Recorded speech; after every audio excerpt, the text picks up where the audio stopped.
Rock 102, Springfield's Classic Rock. It's 5:34.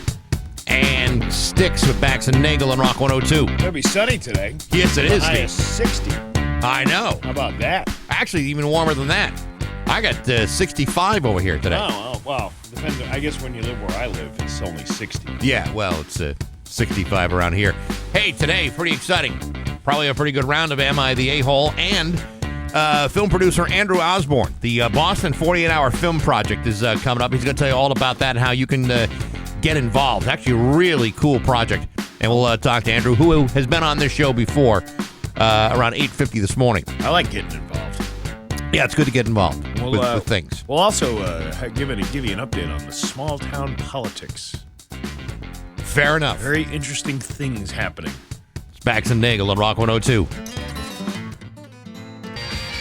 Rock 102, Springfield's Classic Rock. It's 5:49 at AC/DC with Bax and Nagle on Rock 102. It is going to be, and I will tell you in 1 second because I just didn't bother getting the weather up, sunny with a high of 62. Tomorrow, cloudy with a high of 50. It's 32 right now in downtown Springfield. Hollywood Trash is brought to you by Western Mass Masons. Call them for all your foundation and chimney needs. Somehow you still care about what's happening in Hollywood. So, from Tinseltown, 3,000 miles away, it's Steve Nagle's Hollywood Trash. Well, an actress from the Harry Potter movies has joined OnlyFans in order to arouse you by brushing her hair. Which one? Jessie Cave, who played Lavender Brown in the Potter films. She's the girl who was hopelessly in love with Ron Weasley in the Harry Potter and the Half-Blood Prince. She has beautiful, straight, long hair, blonde hair, and if you're into that thing, she's your gal.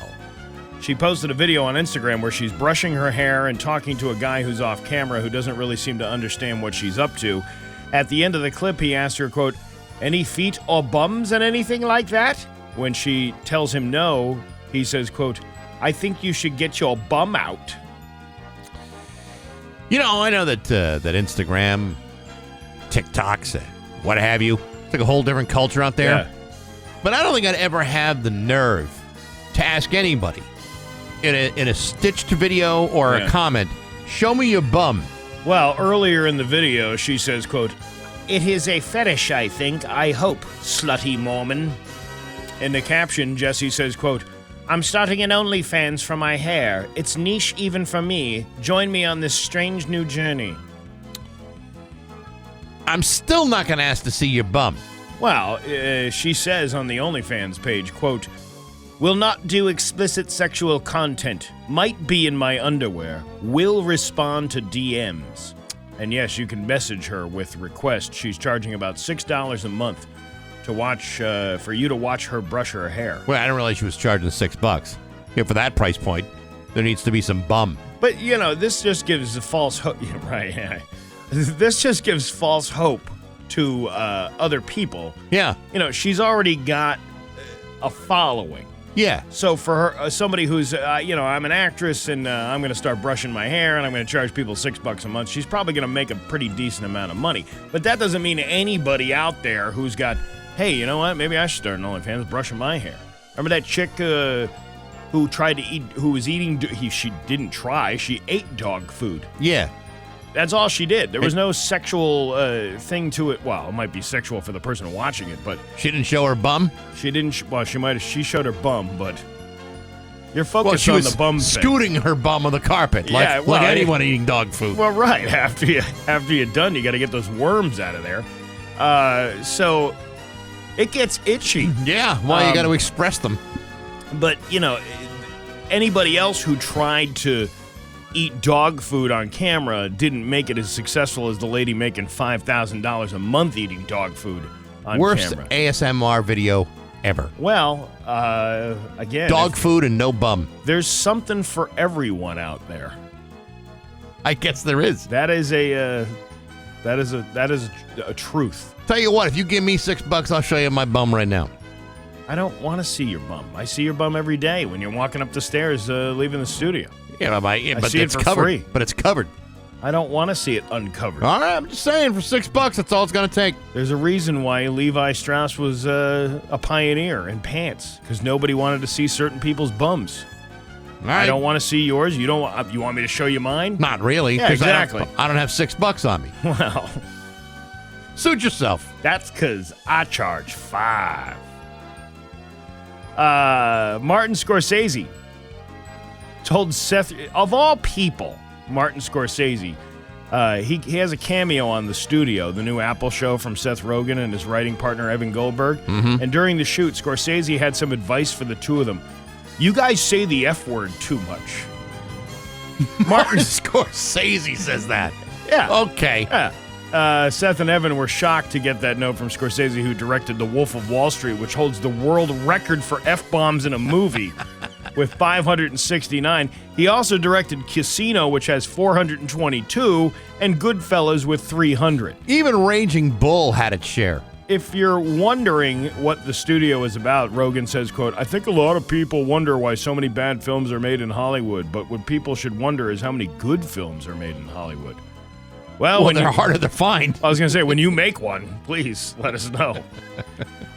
So that's what we're trying to show here. I've noticed that, I think in a really good way, that Hollywood is kind of fizzling out. And there are more people doing their own creative content that is better than anything that could come out of Tinseltown. Well, there's all this production that's going on the streaming services. Yeah. And a lot of it is not being made in California, but places like Canada. Here. And Massachusetts. Right. Yeah. Massachusetts, all across the world. And frankly, it's more engaging than going to a movie theater where you're getting, financially speaking, it's cheaper just to stay home. Well, I mean, it's about time you start looking at other talent. There's so many more other talented people out there than, the small group of people that Hollywood tends to promote every era. You know what I mean? Every 5 to 10 years, there's always like, oh, it's this group of Hollywood actors that are so important. They're not. They're not anymore, which is good. And I think I think that was probably one of the good things of the pandemic, was it kind of made those people not as important as they were made out to be. Gave a lot of struggling actors a lot of extra work they would never have had otherwise. Right. Drake is ready to do something. Is he dropping new music? Is he preparing to go nuclear on Kendrick Lamar? It's not clear, but check out what he had to say on an Instagram post, because that's where the official press releases come out. Right. I grew up non-confrontational and always treated this game as a sport where my pen won gold. But these days, the podium has been hard for all of us to ignore. I understand that this next chapter may leave you feeling uneasy, but I hope you see my honesty as clarity, not charity. That answers some questions, especially about the unanswered text you've been sending me. The post includes several pictures, including a shot of 2 tablets of Zofran, which is a medication used to prevent nausea and vomiting caused by surgery, chemotherapy, radiation, or migraines. So what's the significance to that? What is the significance of that? I don't know. Remember those Tate brothers? The guy, he's facing all these charges for like sex trafficking and stuff, and he's like, I have cancer. Yeah, right. To get the sympathy vote. Well, I mean, it's kind of ironic that you had it at that moment. But let's move on to Kim Kardashian here. Okay. She's Kim Kardashian's mother, Kris, just surprised everyone with a brand new hairstyle and some Instagram snaps where she poses with Kim and Khloe while sporting a short bob and blunt bangs. Really? Mm-hmm. Well, Kim must have had something to say. Oh my God, the last time I surprised everyone with a blunt bang on camera was when Ray J throttled dong milk from the turkey neck while stuffing my Whisker Burger in that sex tape you can purchase on YouPorn for $39.95. That's like a whole buffet of options. Caitlin? It's an old country buffet. There's no O. Well, I never got that done and dirty with your mother, Kris, Kim. But speaking of your mother's hair, I'm not ashamed to say I always preferred it when she went National Geographic down there. Like Indiana Jones fighting my way through the vegetation to find the cave entrance. What are you trying to say? What I'm trying to say is having that absorbent pull-out patch down there, they're sure made for a nice target and easy cleanups. Papa Caitlin is cuckoo for Cocoa Muffs. Or Coot Loops. Follow the nose. It always knows. And that... You want a breakfast cereal now, dude? No, I'm all set. And that is your Hollywood trash of Rock 102. A new season. Ace Hardware, Winter Storm Headquarters, before and after the storm. Hey, good morning, sports fans. How the heck are you? Folks, I'll be honest, I have more than my fair share of sports collectibles, knickknacks, tchotchkes, trinkets, doodads, and what have yous. Are you kidding me? From my officially licensed Kevin Steakum tube socks, to my Steve Kaversky garden tools, to my Dave Cowens placemats. I'm crazy about this stuff. Of course, I do own some stupid stuff too. However, the last thing I need is one more thing, especially if it comes from a team that I have absolutely no interest in. And yet there are times, like these, that I wish I had acted sooner before somebody decided to take something off the shelf. Yesterday, the Texas Rangers pulled a fully licensed baseball cap from their New Era's Overlap 5950 collection after some people, and I don't want to say who, demanded that it be removed from all online retail locations because of alleged vulgarity. According to reports, the hat in question may or may not have used a pejorative Spanish word often used to describe a pair of breasts. In this case, the Rangers approved a cap in which the X in Texas was replaced by the letter T, thereby spelling out a provocative term which may or may not denote a level of misogyny that would not typically be seen at approved Major League Baseball retail locations, online or otherwise. Now, from a personal perspective, I am shocked that the Texas Rangers would allow their logo to be manipulated in such a way that it refers to any body part, including breasts.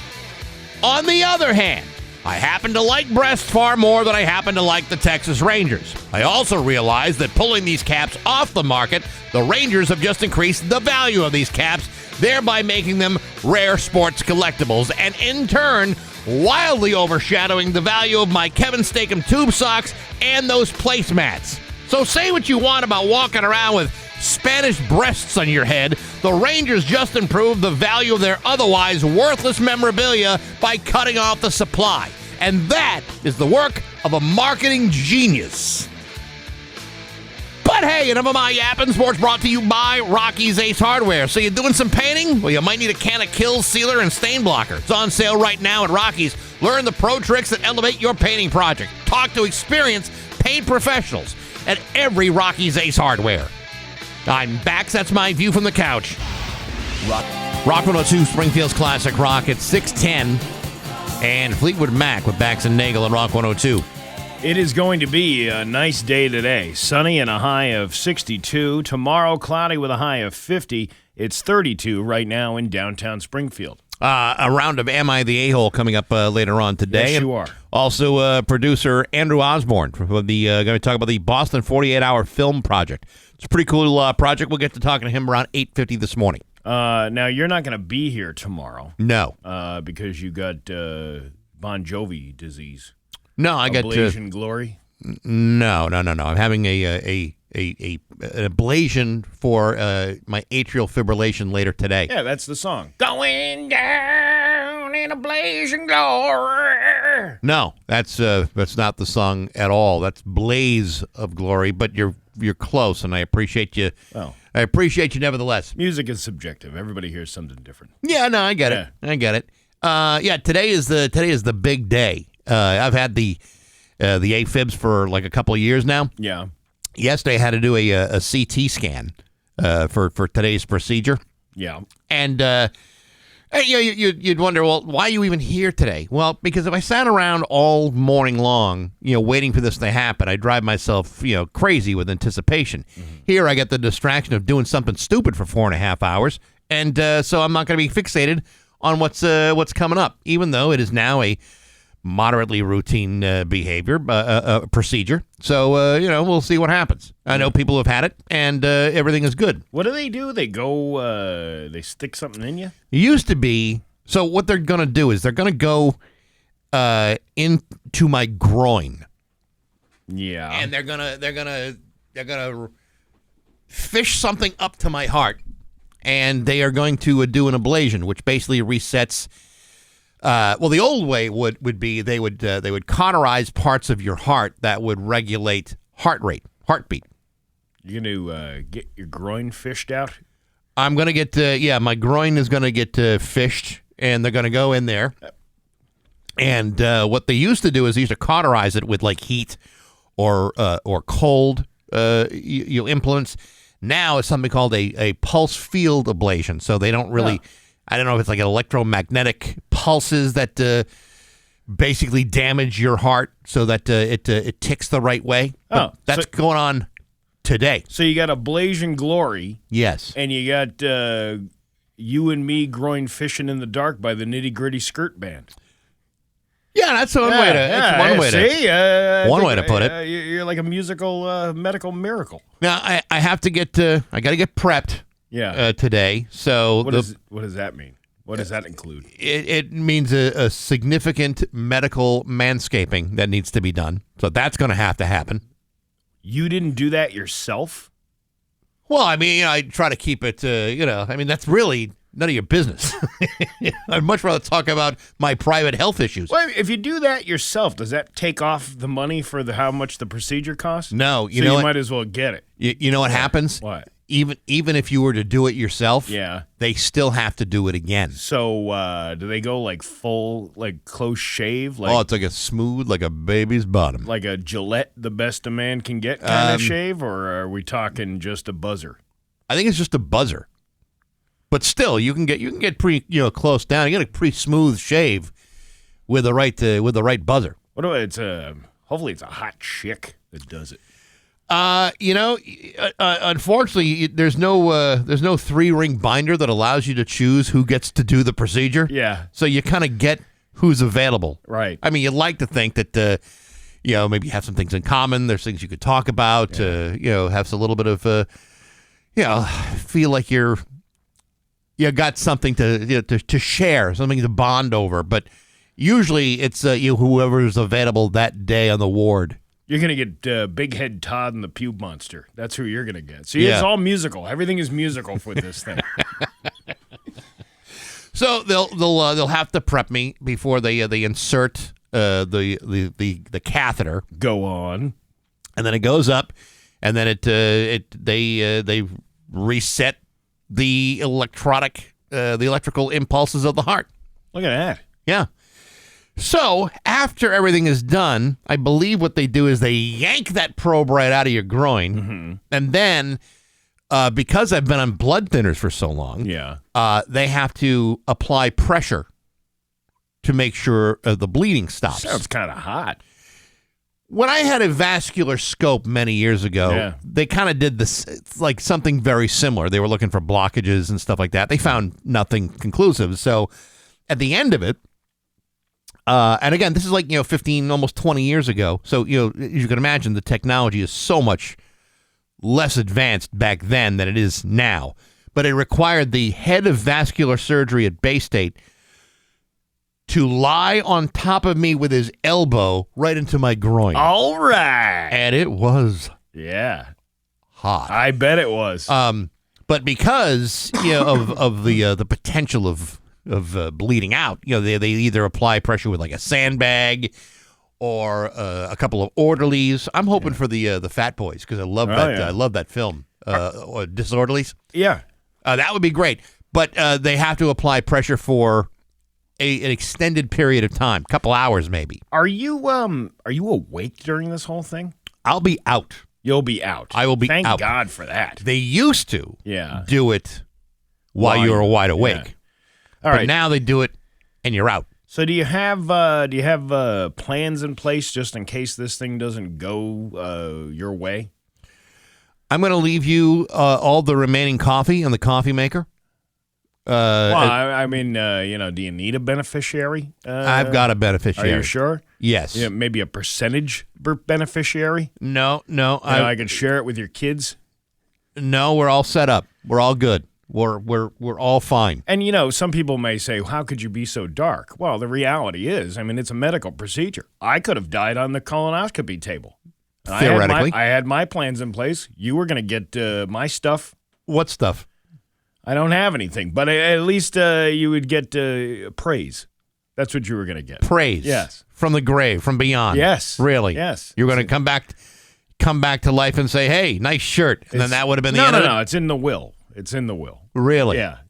Is that a fact? Yeah. I mentioned that all in your will. It's a compliment. It's just thank a you. compliment. Listen, if a compliment from you is the only thing I could get, I'll take it. Hey, listen, you gotta make it at least until March 20th because that's your anniversary date. It's 9 days, and we are getting Taco Bell that day here. In Shut the up, office. we are not. A Taco Bell buffet.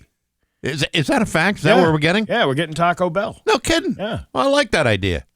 I think you should. You didn't know about that? I don't even know what's going on. I have no idea. Well, you knew they were doing something for you, right? Yeah, but they didn't tell me what they were doing. Yeah, we're having Taco Bell. It's Fine. a lunch. I got no problem with at that. 10:15 a.m. That's my lunchtime. Uh-huh. And everyone loves eating burritos at 10:15 in the morning.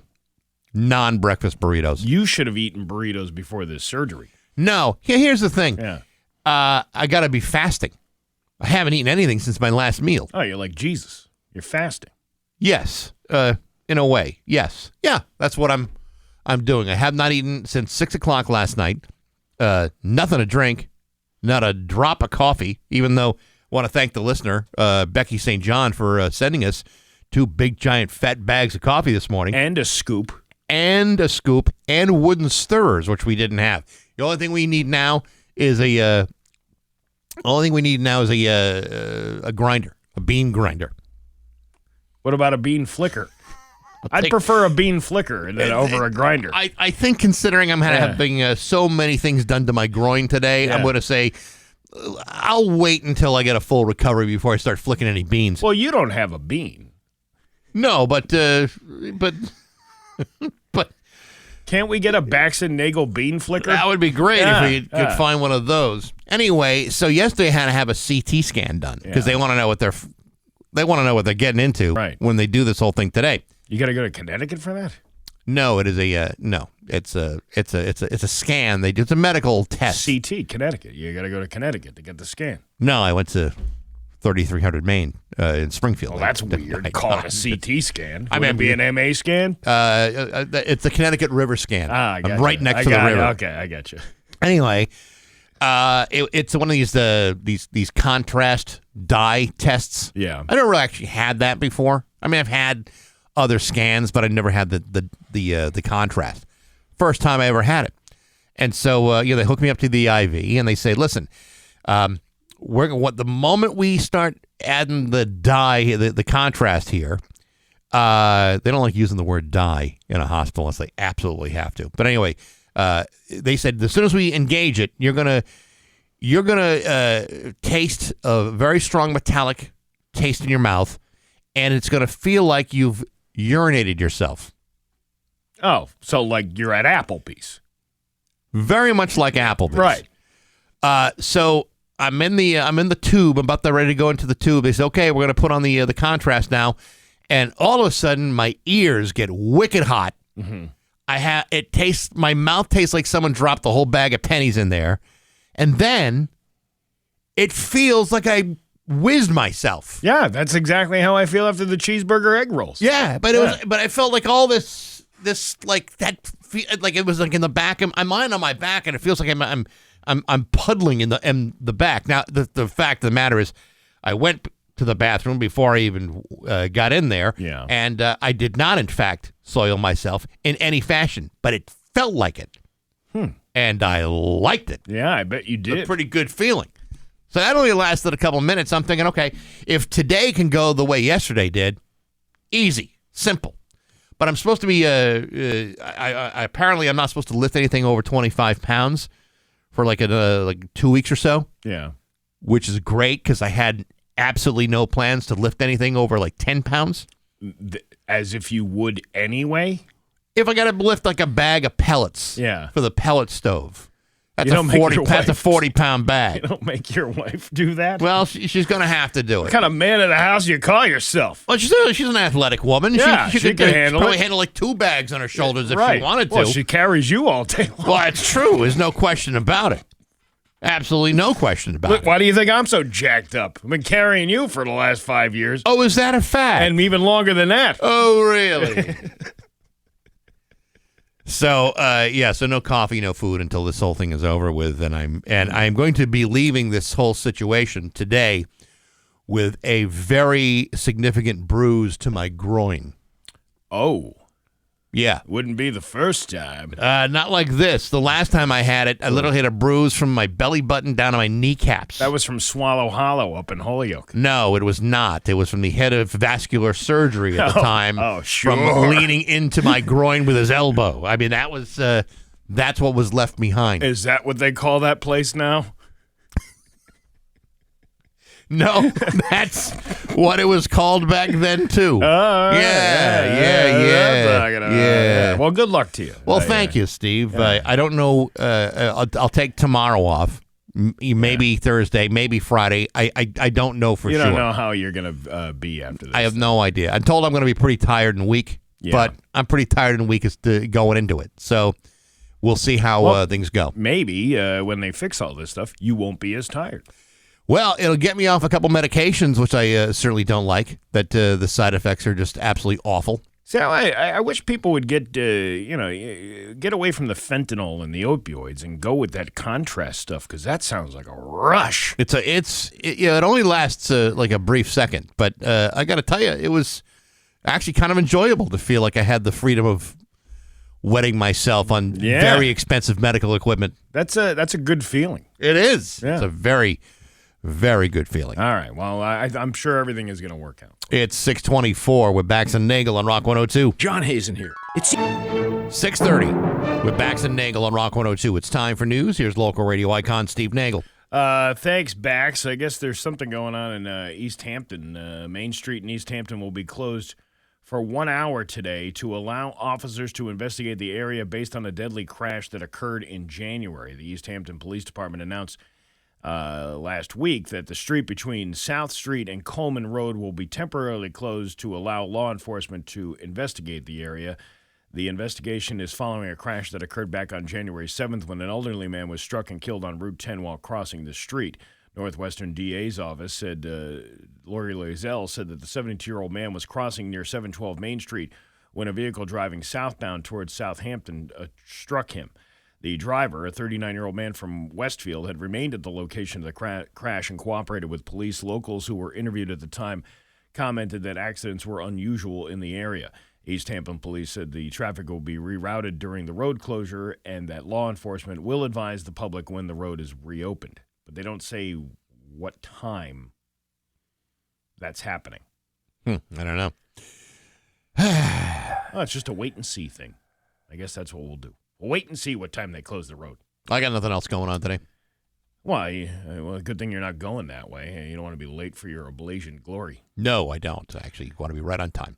Crews worked to put out a fire in West Springfield late Monday afternoon. West Springfield Fire Lieutenant Tony Spear said that the department received calls at around 5:40 p.m. for a fire at the K&W Materials Recycling on Palmer Avenue.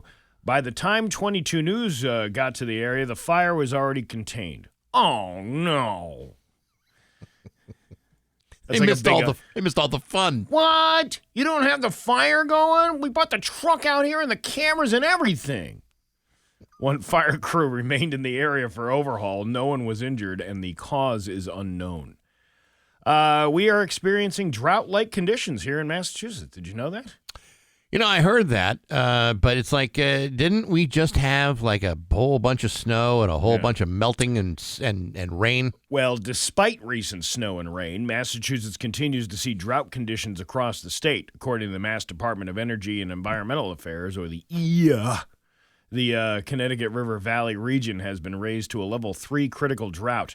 The western region has been raised to a level 2 significant drought. The state received between 2 and 4 inches of rain and snow over the past months, which is 1.5 inches below normal.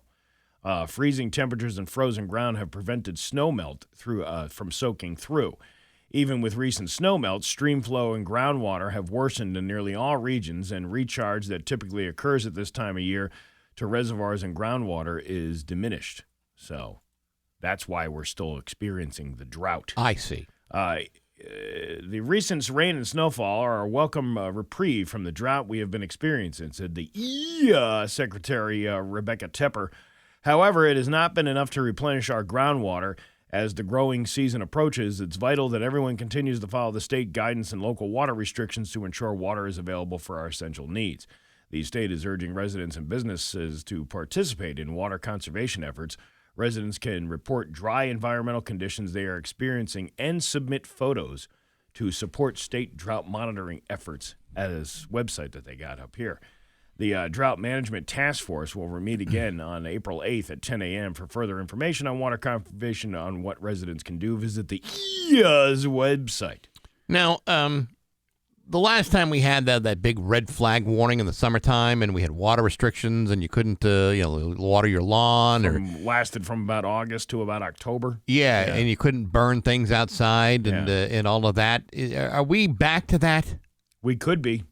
So we're not there yet, but we're on our way, basically. Yeah. Well, you don't want to mess with that. Well, I guess as long as there's no warning, I guess I'll start fires in the backyard. Light them up. Make sure your garden hose is unfrozen, though. Oh yeah, I suppose I should do that, huh? I shut off every winter, before the temperature drops. I go and shut off that spigot like inside the house. Yeah. But I was lazy this year and didn't disconnect the garden hose. So now the garden hose is it's probably melting now, but it was frozen solid a couple of weeks ago. Yeah. You gotta wait now for it to. So you want to have a hose ready in case your fire starts getting out of control. Yeah. You might want to tap your hose. Oh, I tap the hose. Do you tap it? Yeah. Do you give it a good tapping before you let it loose? Yeah. I'm like one of those maple syrup guys who wears a shirt that says, "I'd tap that," with a picture of a tree on it. That's great stuff. Great stuff. Back in January, Springfield police arrested a woman accused of going on a rampage at the X, driving her vehicle into a building and striking multiple officers and cruisers. The driver, identified as 37-year-old Jennifer Poulin of Springfield, allegedly struck several cars on Belmont Avenue before driving to Sumner Avenue and crashing into Caring Health Center. Officers opened the passenger door, but Poulin reversed the car, allegedly striking an officer with the door, and crashed into another section of the health center. She then drove down Belmont Avenue and hit 3 parked cars before finally stopping on the sidewalk, where she was then taken into custody. 22 News has obtained the video from the traffic cameras at the X as the crash unfolded, and there's the video. It's a pretty wild scene. Did you watch it? I tried to, but all I was getting was commercials, so I didn't get just to see the whole damn thing. Oh, it's pretty nasty. She's backing up. She's going forward. She's hitting things. Now, this is different than the one from a couple of weeks ago, where the lady was smashing into cars trying to get onto Belmont, right? This is the same video. one. Yeah. Okay, all right. So then I did see that one. Yeah. Yeah, I'm watching it now. I was confused about whether it's like a brand new incident, like somebody else was on a rampage. Springfield must probably have 3 or 4 rampages a week. Maybe. I'm watching it now. Oh! Yeah, She's it's a good video. Backing up. She's going into, and then It reminds me a little bit of Austin Powers trying to get out of that little thing in the golf cart. Yeah. And backing up, hitting stuff, until he can finally drive away. I'm trying to figure out who's zooming in on these First of all, where's this camera? Who owns that camera? Does the city own that camera? That's a good question. I don't know. And here's the cops going after her. And get out of the car, scumbag. That's what they're probably saying. You know what? We should do the commentary, the DVD commentary on this, since it has no audio. Yeah. Oh, that'd be great. Yeah. Ooh, Duncan. It would be, and it will also look it'd be a little bit better with the Benny Hill theme song too. Well, doesn't anything get better with the Benny Hill theme song? I believe it does. Poulin was ordered held without bail following her arraignment on the following charges of assault and battery with a dangerous weapon, operating a motor vehicle with a suspended license, reckless operation of a motor vehicle, leaving the scene of a personal injury crash, leaving the scene of property damage crash, 10 counts of that. Number plate violation to conceal ID, unregistered motor vehicle, uninsured motor vehicle, and OUI drugs.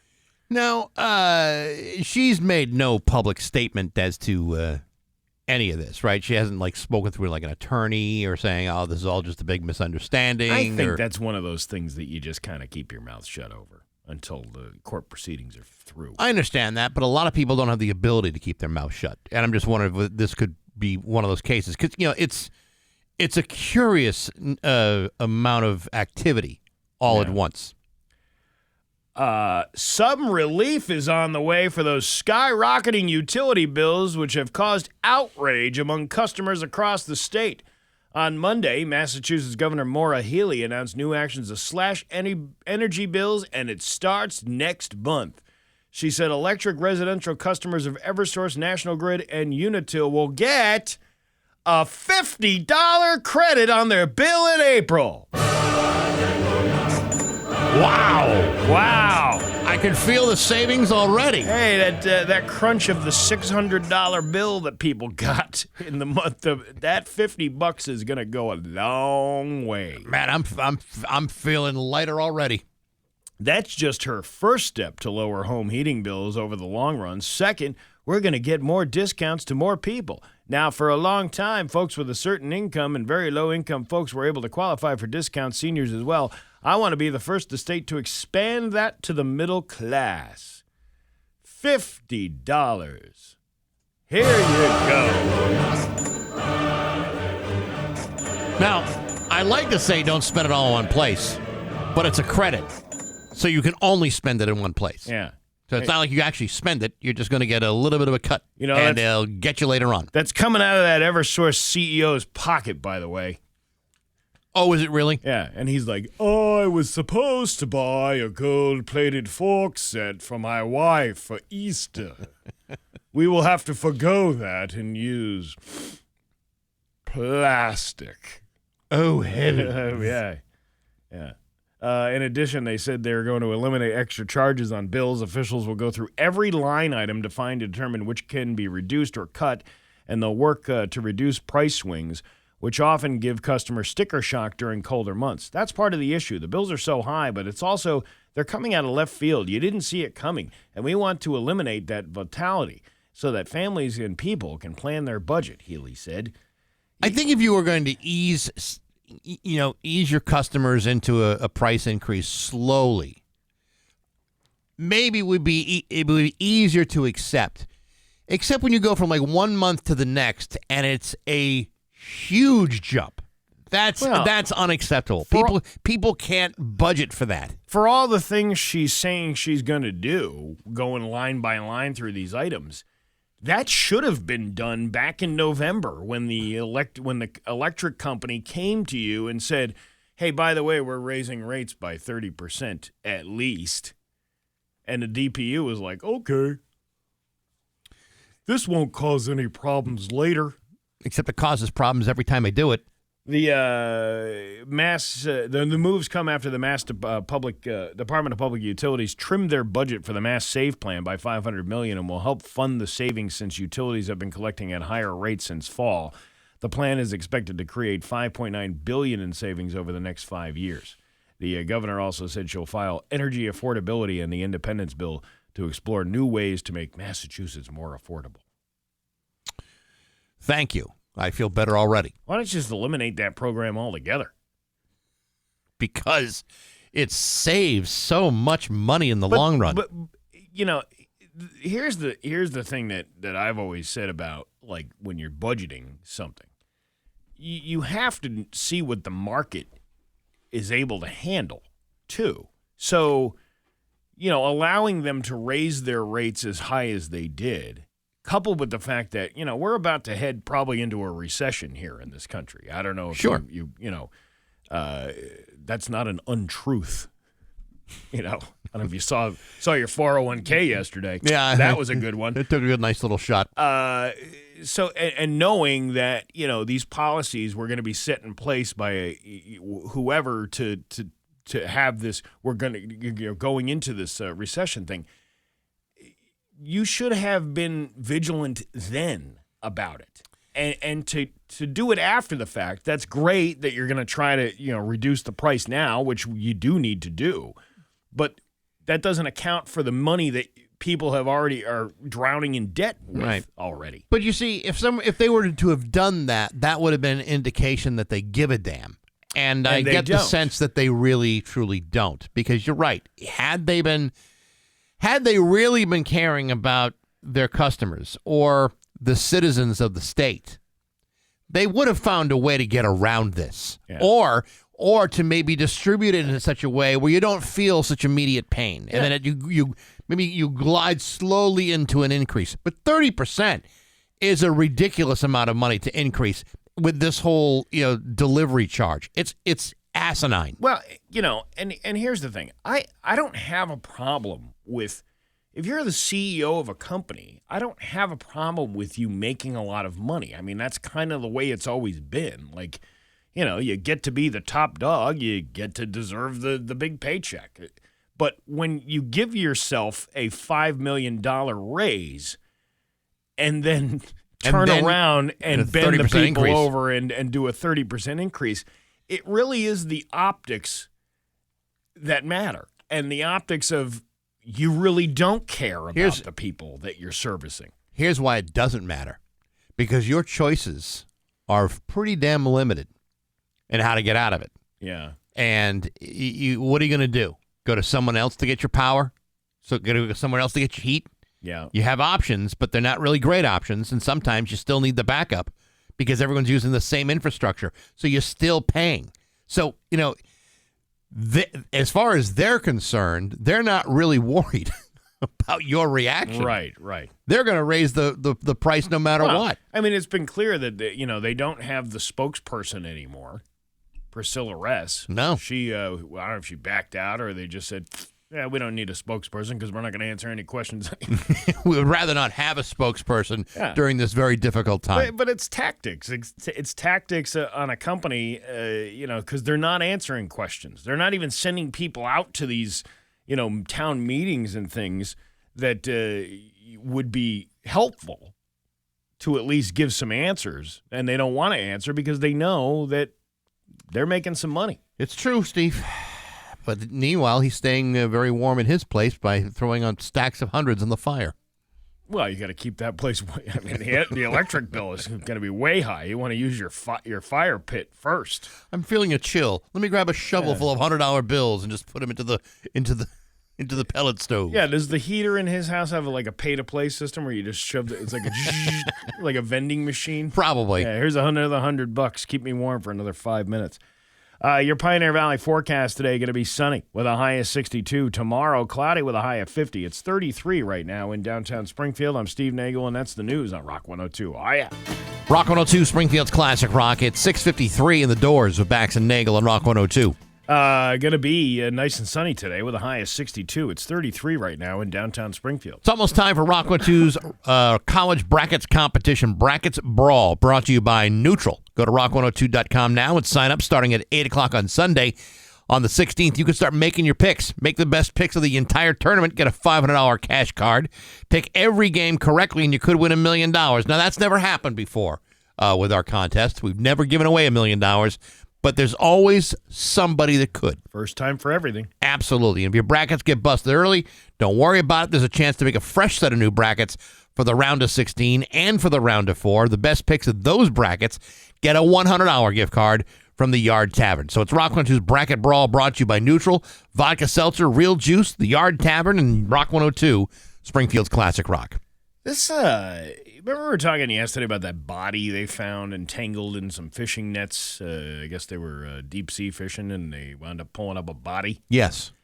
A body that was caught in the nets of a fishing vessel 40 miles off the coast of Massachusetts on March 6th is unlikely to be identified, officials said. But authorities do know that the body belonged to a woman in her 60s, according to the Suffolk County District Attorney's Office. The woman's body had several cancerous tumors. There are no indications of foul play. The body was embalmed and looked like it was part of a burial at sea. The district attorney's office said this case was non-suspicious and closed. Really? I didn't know. I mean, I guess I knew that there are burials at sea, but how does that work? I don't understand. Is it Is it something you can set up? Can I set that up with a funeral home and say, hey, I want to be buried at sea? I think you probably can. I don't know if you know, who you have to call to make arrangements. I don't know if you can go into international waters. I don't know if they grab one, your hands and your legs and do that one for the money, two for the show thing before they dump you off the side of the boat. Yeah. I don't know what they do. Yeah, that's never been a part of it. That's an interesting procedure or ceremonious type of thing. I've always wanted. Now I'm curious about how that works. But of course, the paper doesn't explain, like, for all the things that they give way too many details about that have no relevance to the story. They don't, kind of give a little history of, burials at sea are quite common or whatever. They should tell you what's going on. Let's see if it's on the internet. How to be buried. The internet. What does the internet sea. know? Let me see if there's there are two ways to request burial at sea: through the U.S. Navy or through a civilian charter company. Each one has its own regulations, and both will provide your family with the date, time, and longitude and latitude of your loved one's committal. All right. So you work it out with the Navy. Or through the civilian charter company. Well, because in the Navy, you can sail the 7 seas. In the Navy. I don't remember. You can do that other thing in the Navy. Yeah, that's right. But I just think that's interesting that you can do that. However, it wasn't very successful if you get caught up with a couple of carp. Yes. But, if you're down there, it ain't going to be like they leaving you alone. What kind of bait do you use to get a 60-year-old? Usually I do it with sweet and lows and palm balls. Give me a drop a cup of Sanka down in the ground. A little bottle of Sanka down the bottom. Nom, nom, nom, nom. It's 6:57 with Bax and Nagle on Rock 102. And now, Bax's View from the Couch, brought to you by Rocky's Ace Hardware, Winter Storm Headquarters, before and after the storm. Hey, good morning, sports fans. How the heck are you? Folks, remember yesterday when Scott Cohen came in here and said the reason why the Patriots hadn't made a big splash in the free agent market was because of the possibility that nobody of any value would want to spend time in the barren wasteland of Foxborough, Massachusetts? And remember how I kind of agreed, despite defending such communities as North Attleboro, Seekonk, and Swansea as exciting destinations? Well, here's a bit of advice for you. Don't ever listen to anything that we have to say. Yesterday, the New England Patriots suddenly became very active in the free agent market by signing a bunch of players that, while they may not be the most glistening names in football, are certainly significant upgrades to the smoldering dumpster fire that fans have gotten used to. Get a look at who they picked up.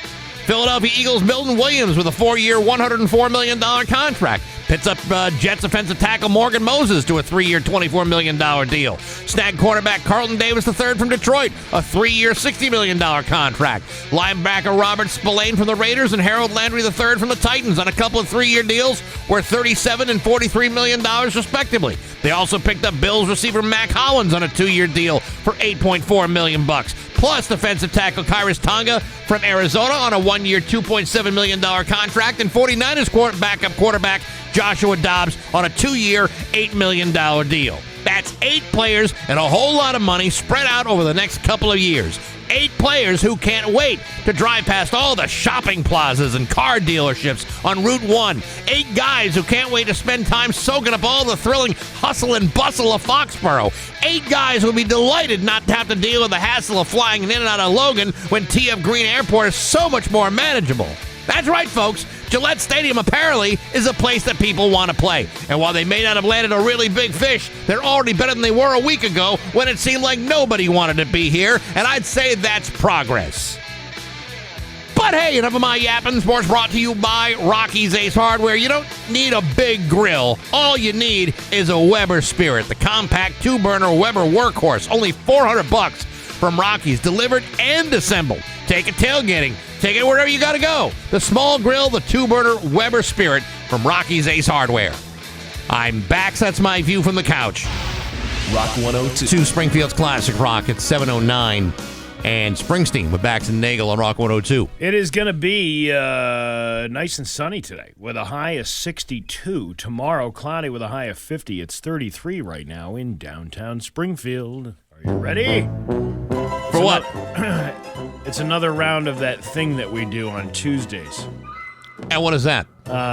It's whether or not you're the a-hole or not. No. Yes, that's exactly No. what it is. That's exactly what it is. I'm sensing some hesitation out of you for calling this what it is.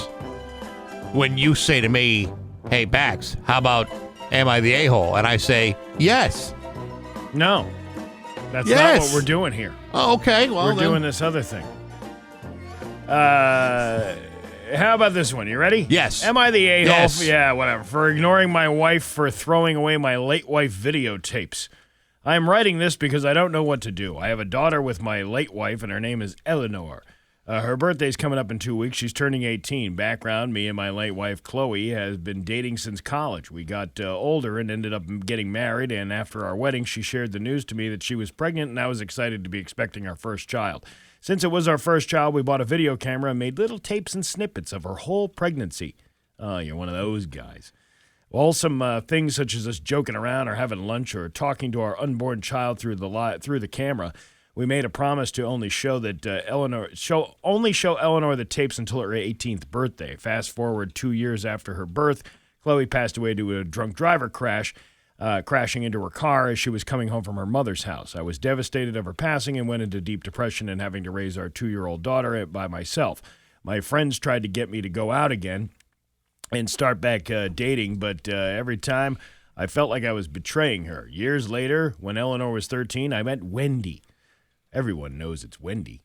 Does she have stormy eyes? She does. We met at a gathering for my sister's birthday, and we instantly hit it off. She didn't mind that I had a daughter because she had 2 kids herself and just went through a divorce. 2 years after we got married, now back to the present. Eleanor's 18th birthday is coming up, and I kept all the tapes for me to show her. Mind you, her mother died when she was just 2, so Eleanor doesn't remember her touch or her voice. I was excited to show her the tapes, and a week ago I was talking to Wendy about it and noticed her expression going from happy to looking uncomfortable. Wendy would always get uncomfortable when I would talk about my late wife. I don't say things like, why can't you be like Chloe? Or Chloe was only supposed to be my first love. And I would be like, why do you just lay there like Chloe does? Why don't you satisfy my needs like Chloe? Yeah, but I talk about her in a way to give my daughter a mental picture of how her mother was like. Wendy has always talked to me about Chloe and how it made her sad that she could never be like her. Chloe was a model, then started working on her fashion career, and don't get me wrong, she was a beautiful woman, while Wendy had 2 kids in college and not in the best shape due to her words. Okay, first of all, I got to stop you right there, pal. Now you're being the a-hole. Yeah. I love both women and how they are, and I've never had a preference, but I feel like Wendy is gaining some jealousy towards Chloe. I told Wendy that I love her just the way she was, and she broke down crying. The next day after the incident, she came to me and apologized for the way she acted. I told her it was okay, and it's good that she felt comfortable to share her feelings, and I gave her a tight hug and a kiss on her forehead. She asked me to see where the tapes were, and I showed her the box of videotapes of my late wife in a closet.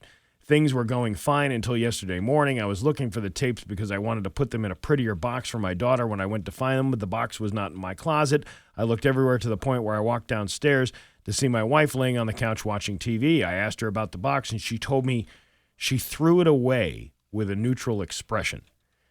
My heart dropped, and I asked her what did she mean, and she told me that I talk about her too much and I need to move on with my life, so she threw them away as a head start. I was fuming with anger because not only she threw away what I had left of her, she threw away my daughter's big surprise. We quickly got into an argument. She noticed how angry I was, so she started apologizing. It got to the point where I started crying and locked myself in a bedroom.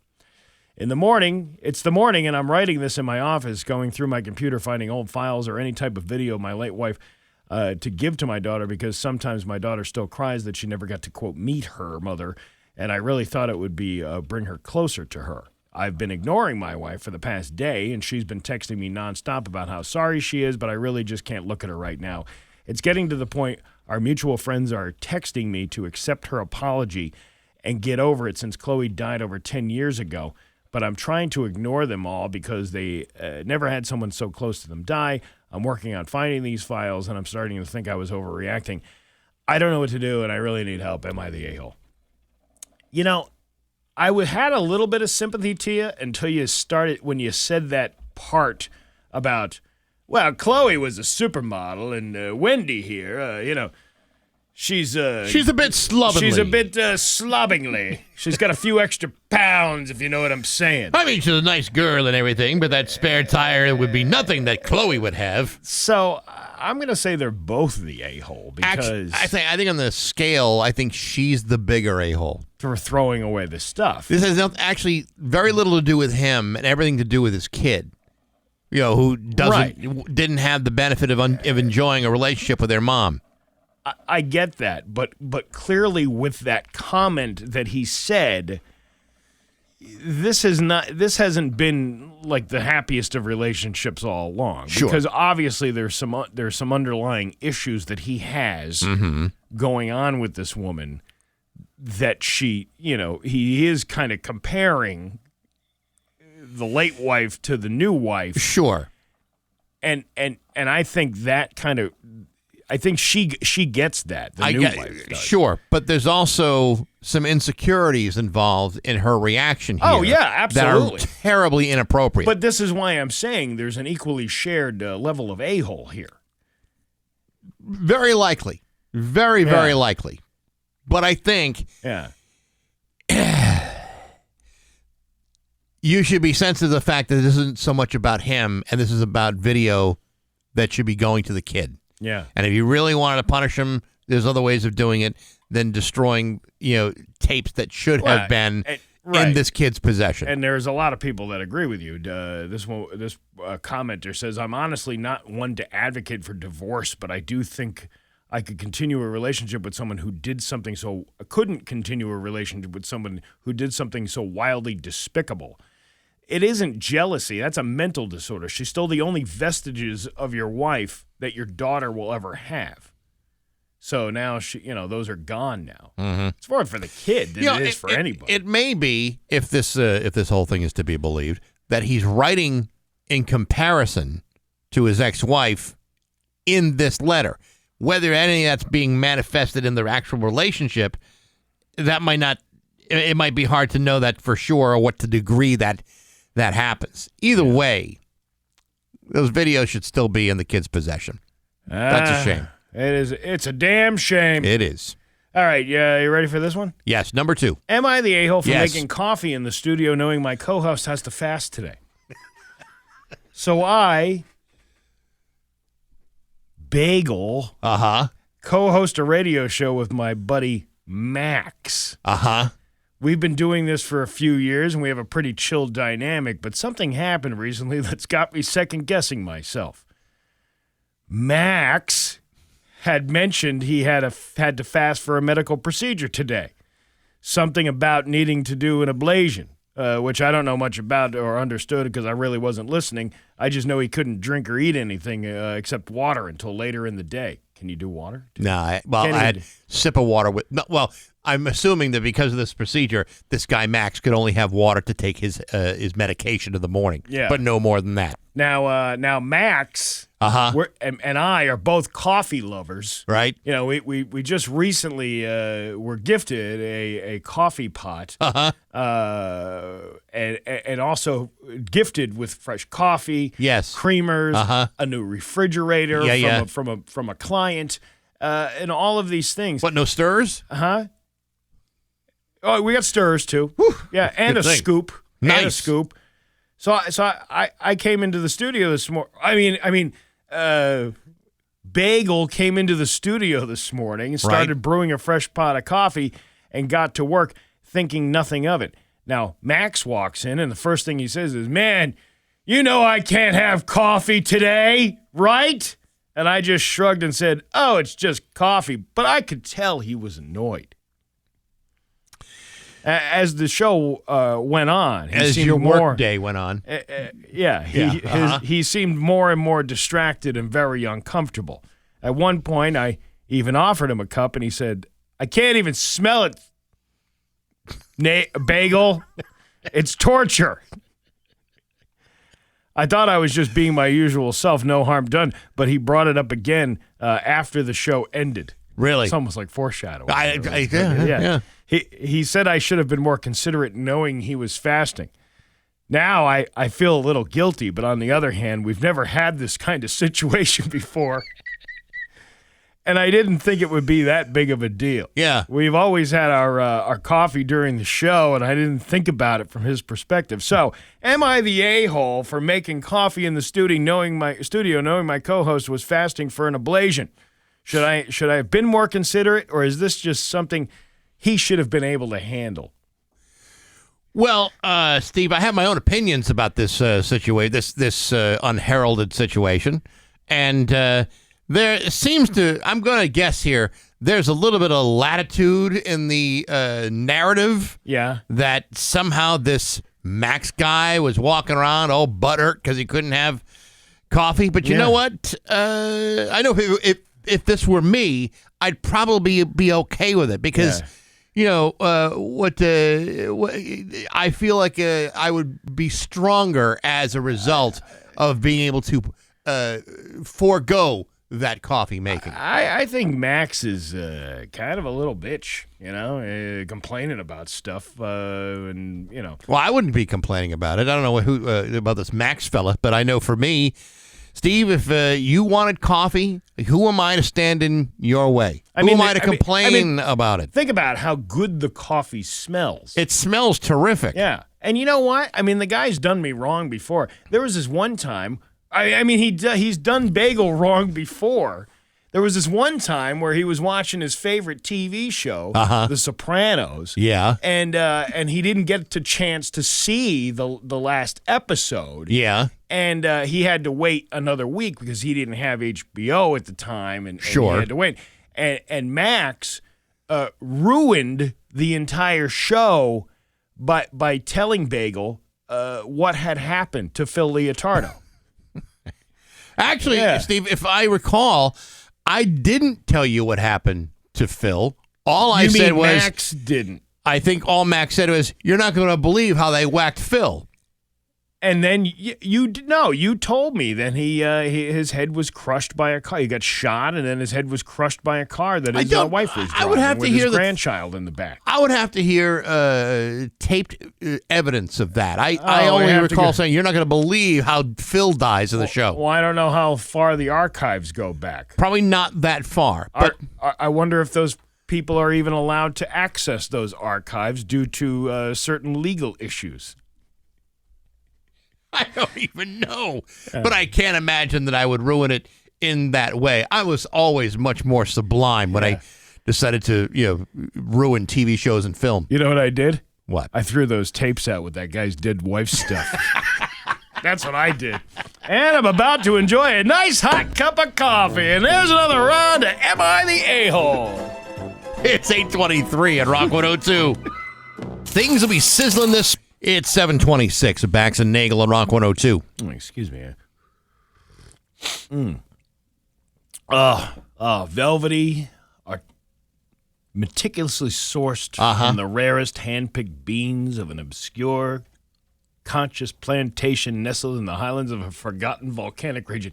This coffee is delicious. I'm sure it is fantastic, and thank you to Becky St. John, who a listener, who sent us 2 big giant bags of coffee and a scoop and some wood stirrers and everything else. That's very nice of you, Becky. Thank you so much. We appreciate it. Even though I can't really enjoy it yet myself, I'm sure there'll still be some coffee waiting for me when I arrive back at work. This exquisitely brewed ambrosia is steeped to perfection, embodying a harmonious balance of robust, earthy undertones and delicate floral notes with a subtle whisper of exotic spices. Is that good? It's delicious. I got to tell you, the room smells so much better than it did prior to you brewing that big, fat, giant whole pot of coffee, by the way. It's not even like you did like a half a pot because it's just you. You did an entire pot of coffee. Well, just Dan can have the sloppy seconds. Dan doesn't need sloppy seconds. Every sip transporting you to an exclusive minimalist cafe. Oh, I'm sure that's true. Hey, this week on Baxy's Musical Podcast, my guest is Chris Berardo, who lives in just Norwalk, Connecticut, not that far away from here. Anyway, his band, Chris Berardo and the Desperados, have a brand new record out called wilder all the time. It's taken some time for him to release it due to some health struggles and some other issues that came up along the way. But it's a really interesting interview. You should check that out on wherever you find podcasts, your Apple Podcasts, your Spotify's, your Rock 102 app. There's over 230 episodes to choose from. You can go back and listen to them whenever you damn well feel like it.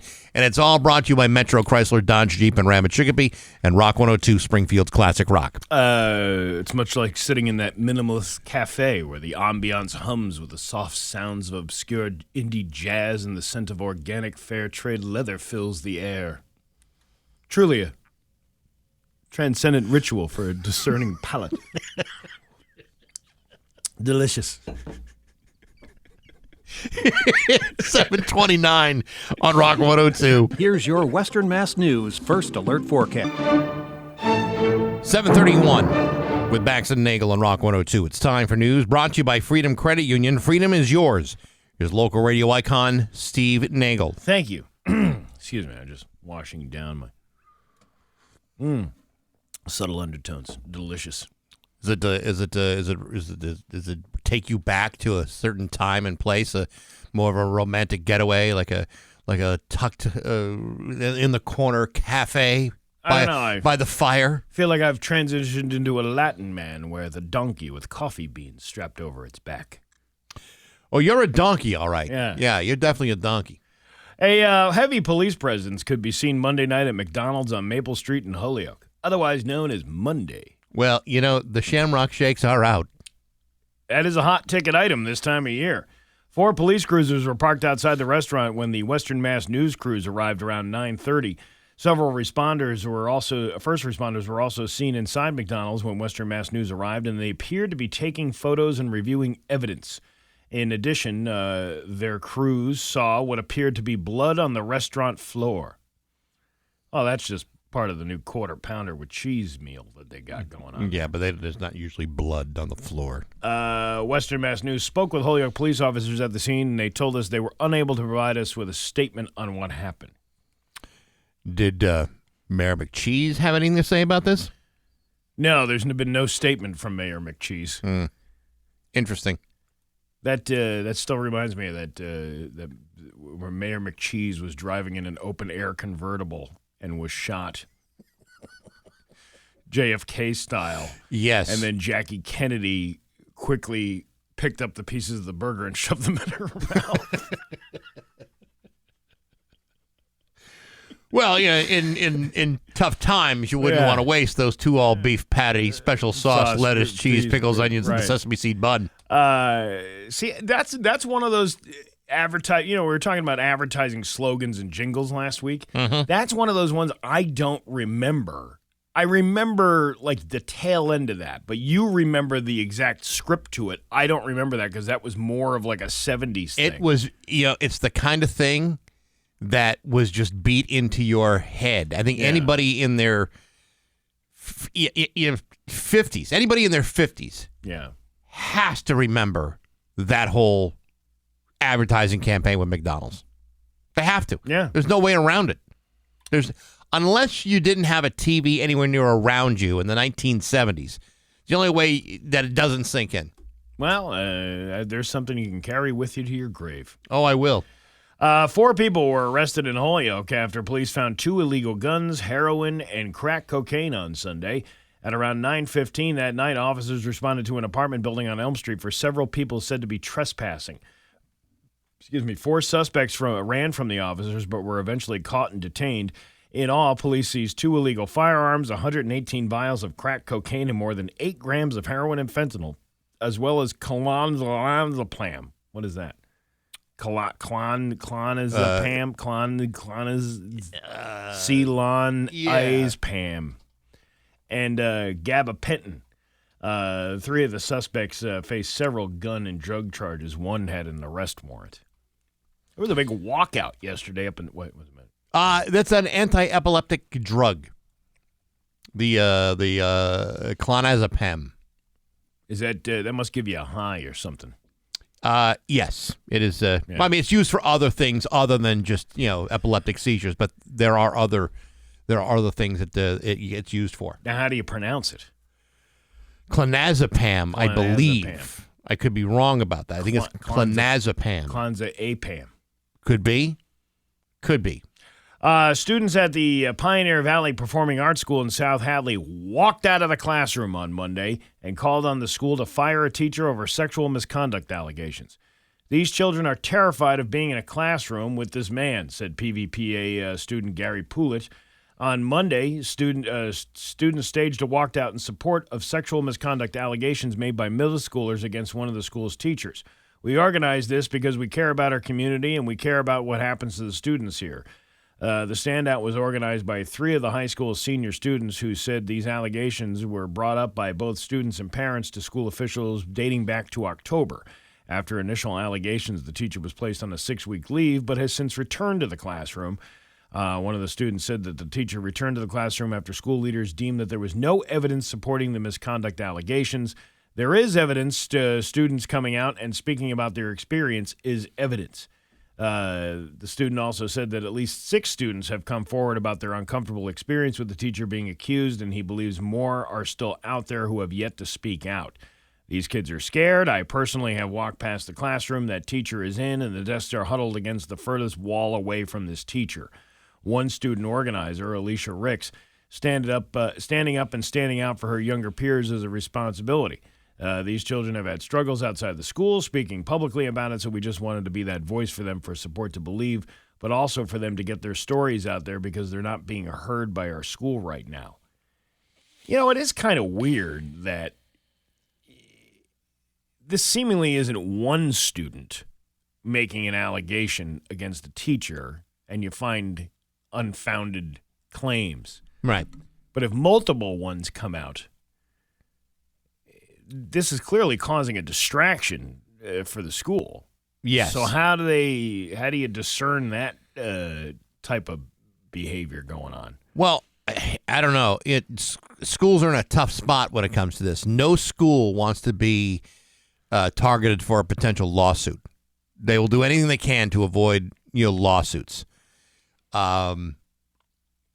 So if they've conducted an investigation and it's come up with nothing really concrete, yeah, I don't want to say that I believe the school or believe the teacher. Obviously, that's much more complicated than that. But when the school does not act swiftly in deciding either for a suspension or a firing of a teacher, sometimes you have to wonder what's really going on. And and again, I'm not dismissing any allegations here. I just don't know enough. But it's on the school's part. Most schools would do whatever they could to remove a teacher from any interface with children. On the school's part, they released a statement, and part of that said the review lasted 6 weeks and found no evidence of inappropriate behavior. Once the teacher returned, the school prioritized student safety and well-being by implementing ongoing monitoring in the classroom. Middle school counselors conducted check-ins and surveys with the students, which yielded no concerns. So how do you fix this now? If you got a bunch of kids who have no confidence in your administration and your school, and you're walking out of the school, how do you resolve that? I honestly don't.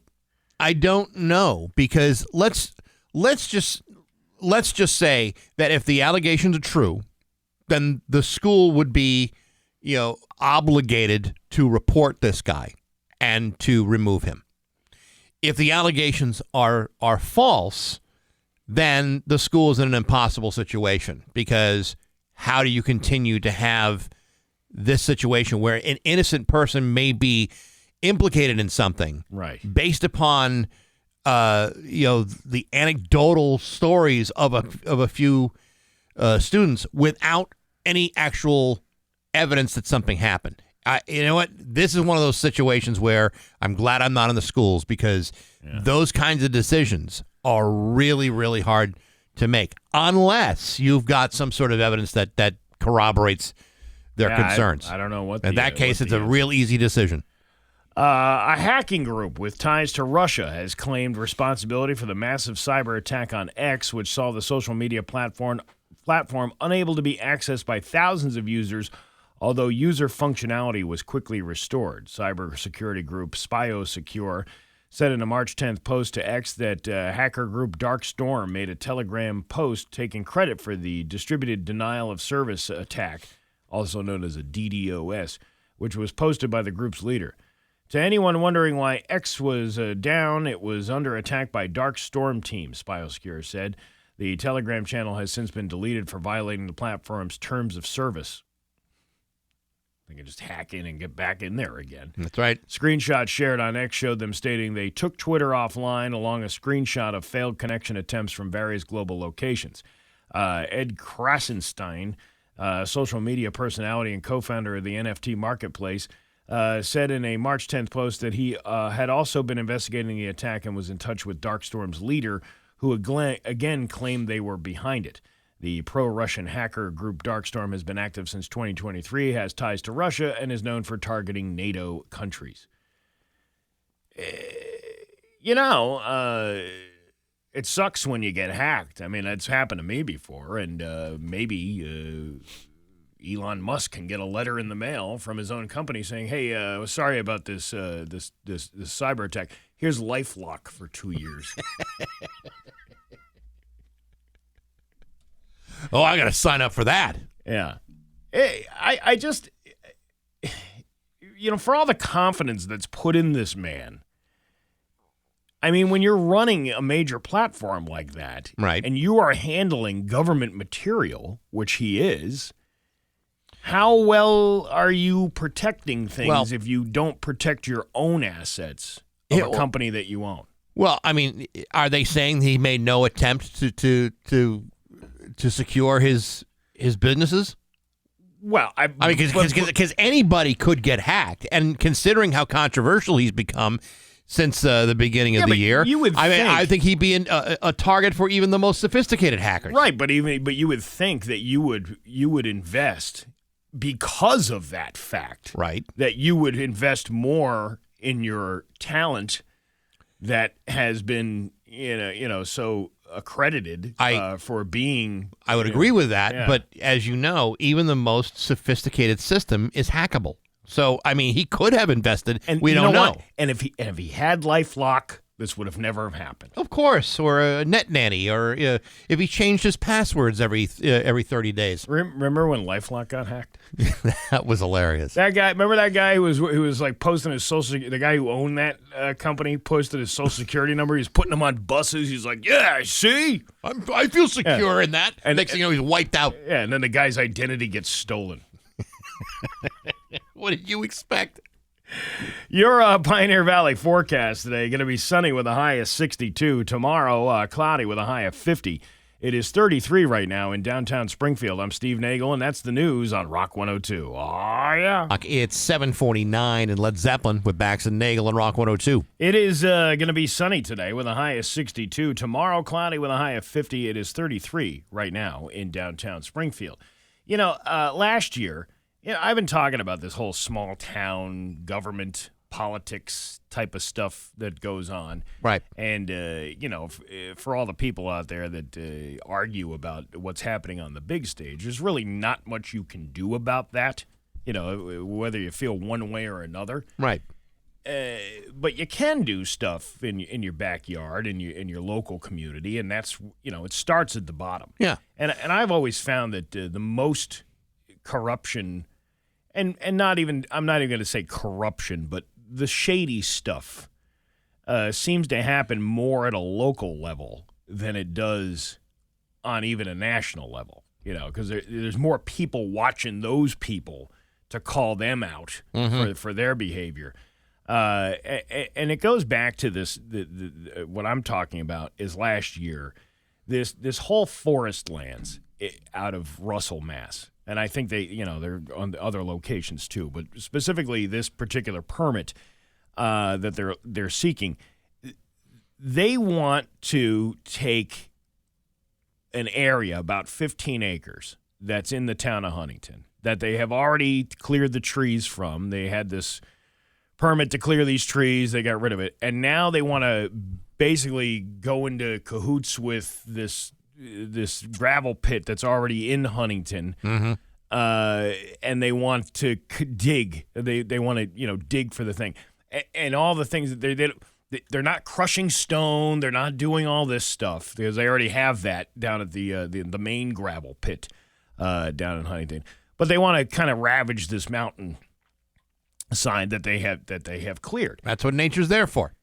To ravage it. Yeah. To basically strip it away of all of its natural resources for our own purposes. Now, this company has every right to submit a permit for that and to do all that stuff. And then they go to the Zoning Board of Appeals last year. It was last May.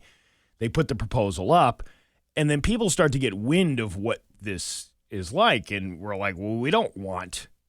A majority of the town does not want this particular thing. Sure. And I've talked about this before about what happened. Last year in June, they held another one of these zoning board meetings, and quite a few people showed up to this thing in opposition. I don't think there was one person in favor of allowing this thing to happen. So, of course, this Levesque Associates, who's representing Hull Forest Lands, pulls one of these, you know what, we're going to ask for a continuance. Now, they can ask for as many continuances as they want to. Sure. As long as the board approves those continuances. So there's really no limit to any of that. But you get all the people out there, and then the guy doesn't even show up for the meeting. And then that's continued into the thing because there's no questions being answered. So then they have a series of other meetings that keep getting continued. And then what winds up happening is the town orders all of these studies to be done, environmental studies, traffic studies, things of that nature, because the thing is about this particular location, it's about 300 feet off the Westfield River. Okay. So there might be some implications, and I say might be because there's been no studies done yet. But that's coming up in the next meeting, provided there's no continuance. Yeah, well, let me get to that. Now, here's the thing. There are no minutes of any of these meetings, and the meetings are not really publicized as well as they should be. Are they technically public meetings? Yeah, they are public meetings. I mean, they're open public meetings, and the public should know about them. Unfortunately, if you go to the town of Huntington's website, they don't put the meetings up there. They don't put the information about, there is the plan for what they want to do, but that took a while for them to even put it up on the website. Right. In that aspect. They don't put the video of the meeting up? No. And there is no video. I don't think we have that kind of technology up there. But either way, so I guess they had a meeting back in January where not really anybody showed up except for the guy who owns this Hull Forest Lands, this William Hull, and he was satisfied with the support that he was getting because it was the handful of people that were probably associated with him who were in support of this project. Right. So I guess they scheduled another meeting for tonight, March 11th. Right? Okay. So I just find out about this not too long ago, about, when this meeting is happening. I go on the website. There's no mention of it on the website, on the town website. So I see on Friday, they post the information saying, hey, there's going to be a meeting for this thing on March 11th at 6 p.m. That's 5 days before. Okay. Now, they are within the legal right to do that because you have to post a meeting 48 hours before it happens. If you're going to hold a meeting, you have to let everybody know at 48 hours, not including Saturdays and Sundays. So they did that within the time frame that they had to do. So I went on Facebook on Sunday and I was promoting the fact that, like, hey, there's a lot of people that don't want this in the town. We've already had a major trucking accident, a fatality back in November. Right. These are all the issues that you really should come out to this meeting and do so. And I voiced my opinion about why these meetings aren't posted. And then two people from the town, one of them who says, well, it's a lack of manpower. You should run for the zoning board yourself. Which is a big way of saying F you. Well, it's a lazy argument. It's a lazy argument. I'm a taxpayer just like everybody else in the town. Why should I have to run for office in order to get transparency? And if you're complaining that you don't have enough manpower, why is that not being publicized? wouldn't you say, hey, we're really hurting down here at Town Hall. We don't have enough people to make a click and scan some documents and throw them up on a website. You couldn't get someone to volunteer to do that, John? Well, and that's the whole thing. And so, and then this post is going on, and people are arguing. There's clearly people who don't even live in the town who are arguing on this website with me. Mm-hmm. Why? What's the difference? You're one of the, it's like you're one of those not in my backyard type of people. And I'm like, that's not what really going on here. I think it's okay to question whether or not it's good for your town or not. Well, that's why these meetings are supposed to be public, so that people have the opportunity to do that. Right, but if they're not publicizing the meetings in a timely fashion, then it makes the optics are there. Mm-hmm. It makes it seem like it's pretty shady. So after all of this arguing back and forth online, I get a message last night, and here it is on the website. The special permit for the Hull Forest Lands, Mr. William Hull and R. Levesque Associates, have respectfully requested a continuance of the Zoning Board of Appeals. So now the new meeting will be on May 6th at 6 p.m. Again, he was satisfied with the support he was getting. He's saying that the silica dust report is not complete yet. And I don't know why anybody didn't know. You're telling me since the day you posted the meeting was going to be on Friday, you posted the meeting that was going to be on a Tuesday, you didn't know that the study was incomplete until then? To me, it just seems like another stall tactic in order to get people less interested in the fact so that nobody shows up, which apparently happened last time, and that's why the guy was so satisfied with all the support he got. The idea of a continuance is really kind of built into the whole process. This is their way of if there's suddenly a lot of interest in going into one meeting, they'll issue a continuance so for the next meeting, maybe people forget all about it and they won't show up. That's exactly what this is. So I got to tell you, Steve. I was born in a small town, and you live in I live in a small town. Yeah, I'll probably die in a small town. Oh, the small communities. I'm gonna tell you, and this is the way they operate. Yeah. And it's not just Russell or Huntington. Right. It's all of them. If there is a public outcry, there are ways of diffusing the fire, and continuances are one of those ways. We had something like that in Hamden not that long ago. I know we know a lot of tons, so I'm not going to go into it. Right. But we had an issue where there were a lot of people who felt like there was a development being planned for something that people didn't feel they needed. It would have abutted private property, and people had a real issue with it. And as it turns out, it took forever for them to have some kind of resolution, and I'm not even sure they actually ever did. And I don't have time to go into it either, but I'm arguing two different issues here. I'm arguing against this, why we shouldn't do this. But the other thing that I'm really arguing about is the transparency that we're not being given. Which is really the larger issue, because it could be anything that goes on in your town. Right. And that lack of transparency would exist. Yeah. And the best part was somebody told me the other day on the Facebook post, hey, there's these boards all over town that have these, the meetings up on there. So I did. I investigate. Sure. When somebody tells me to do something, I'm okay, let me go check. So I went down to the town post office where it says Town Official Bulletin Board, and they have one page of something about delinquent tax people. Then they have one about the upcoming election that's happening in May, but nothing about this meeting. But they did have a flyer for the Neil Diamond Tribute Band that's coming in July to Holyoke. So at least we got that going for us. And isn't that enough? But I promise you, I will be reminding people that this meeting will be taking place again in May. Let's see how many continuances you can pull out of your butt. It's 8:01 with Bax and Nagle on Rock 102. And now, Bax's View from the Couch, brought to you by Rocky's Ace Hardware, Winter Storm Headquarters, before and after the storm. Hey, good morning, sports fans. How the heck are you?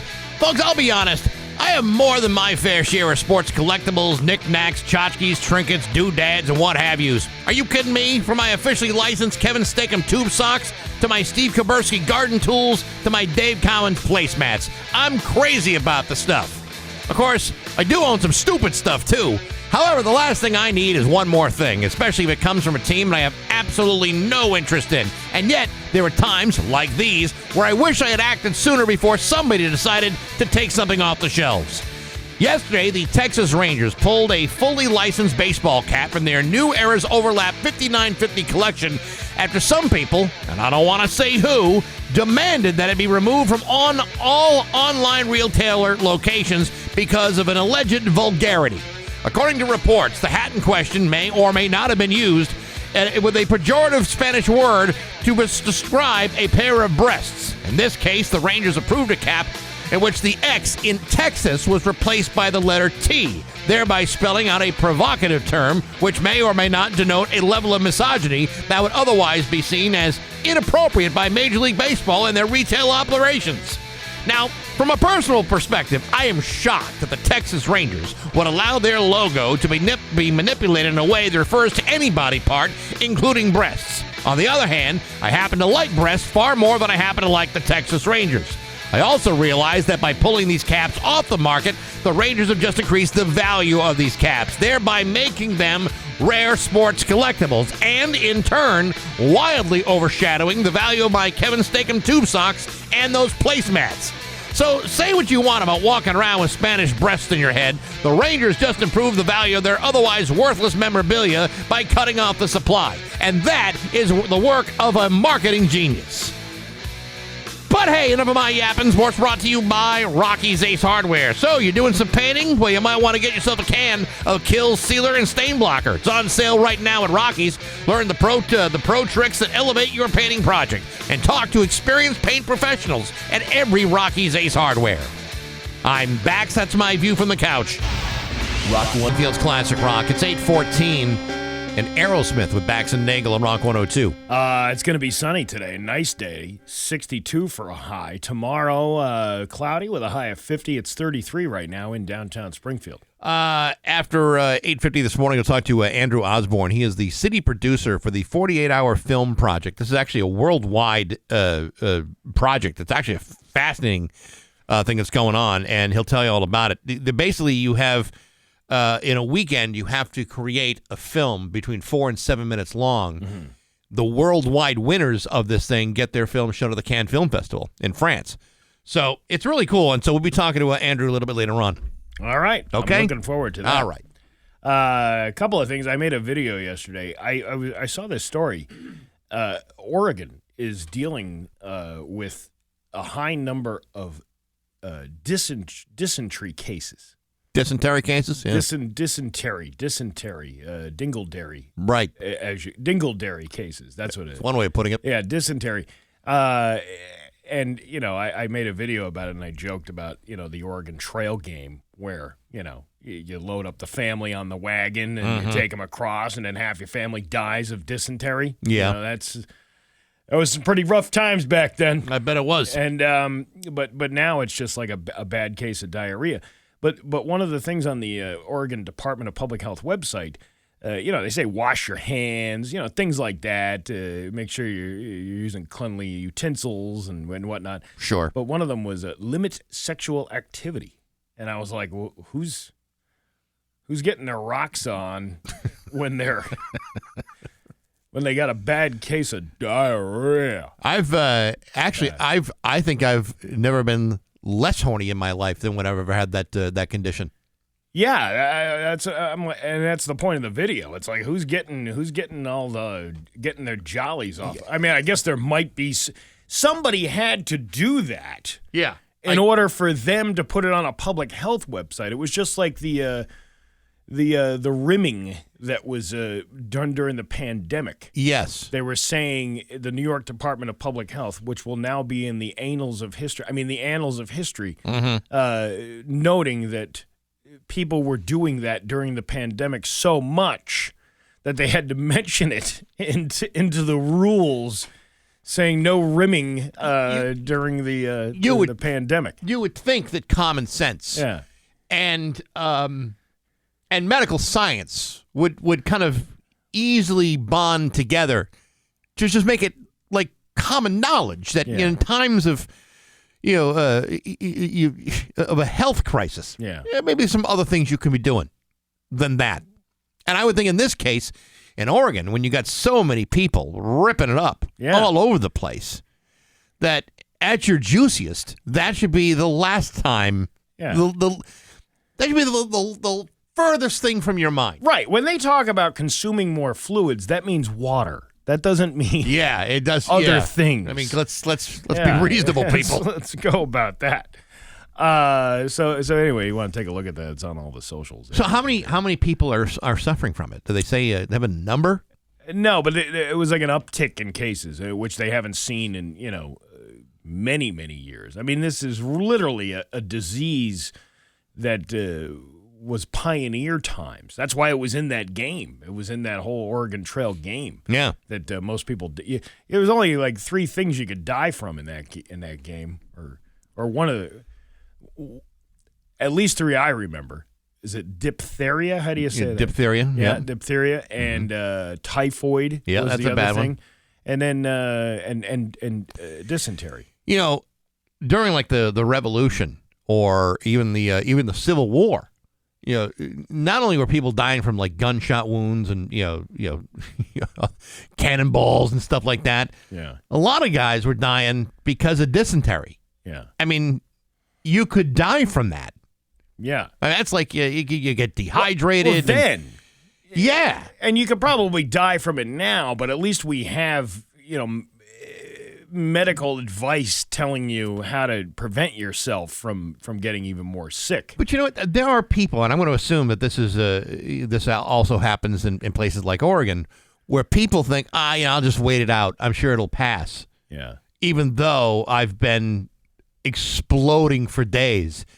When the human body becomes dehydrated, it's a great risk of things like stroke and heart attacks and stuff like that. It's not smart to just wait it out. It's smart to go to a doctor or a hospital or a walk-in, an emergency room. When you're at that point, that's really the only thing you should do. And there are plenty of people who say, I'm not going to sit in an emergency room, even if it saves my life. I'd much rather die in the street.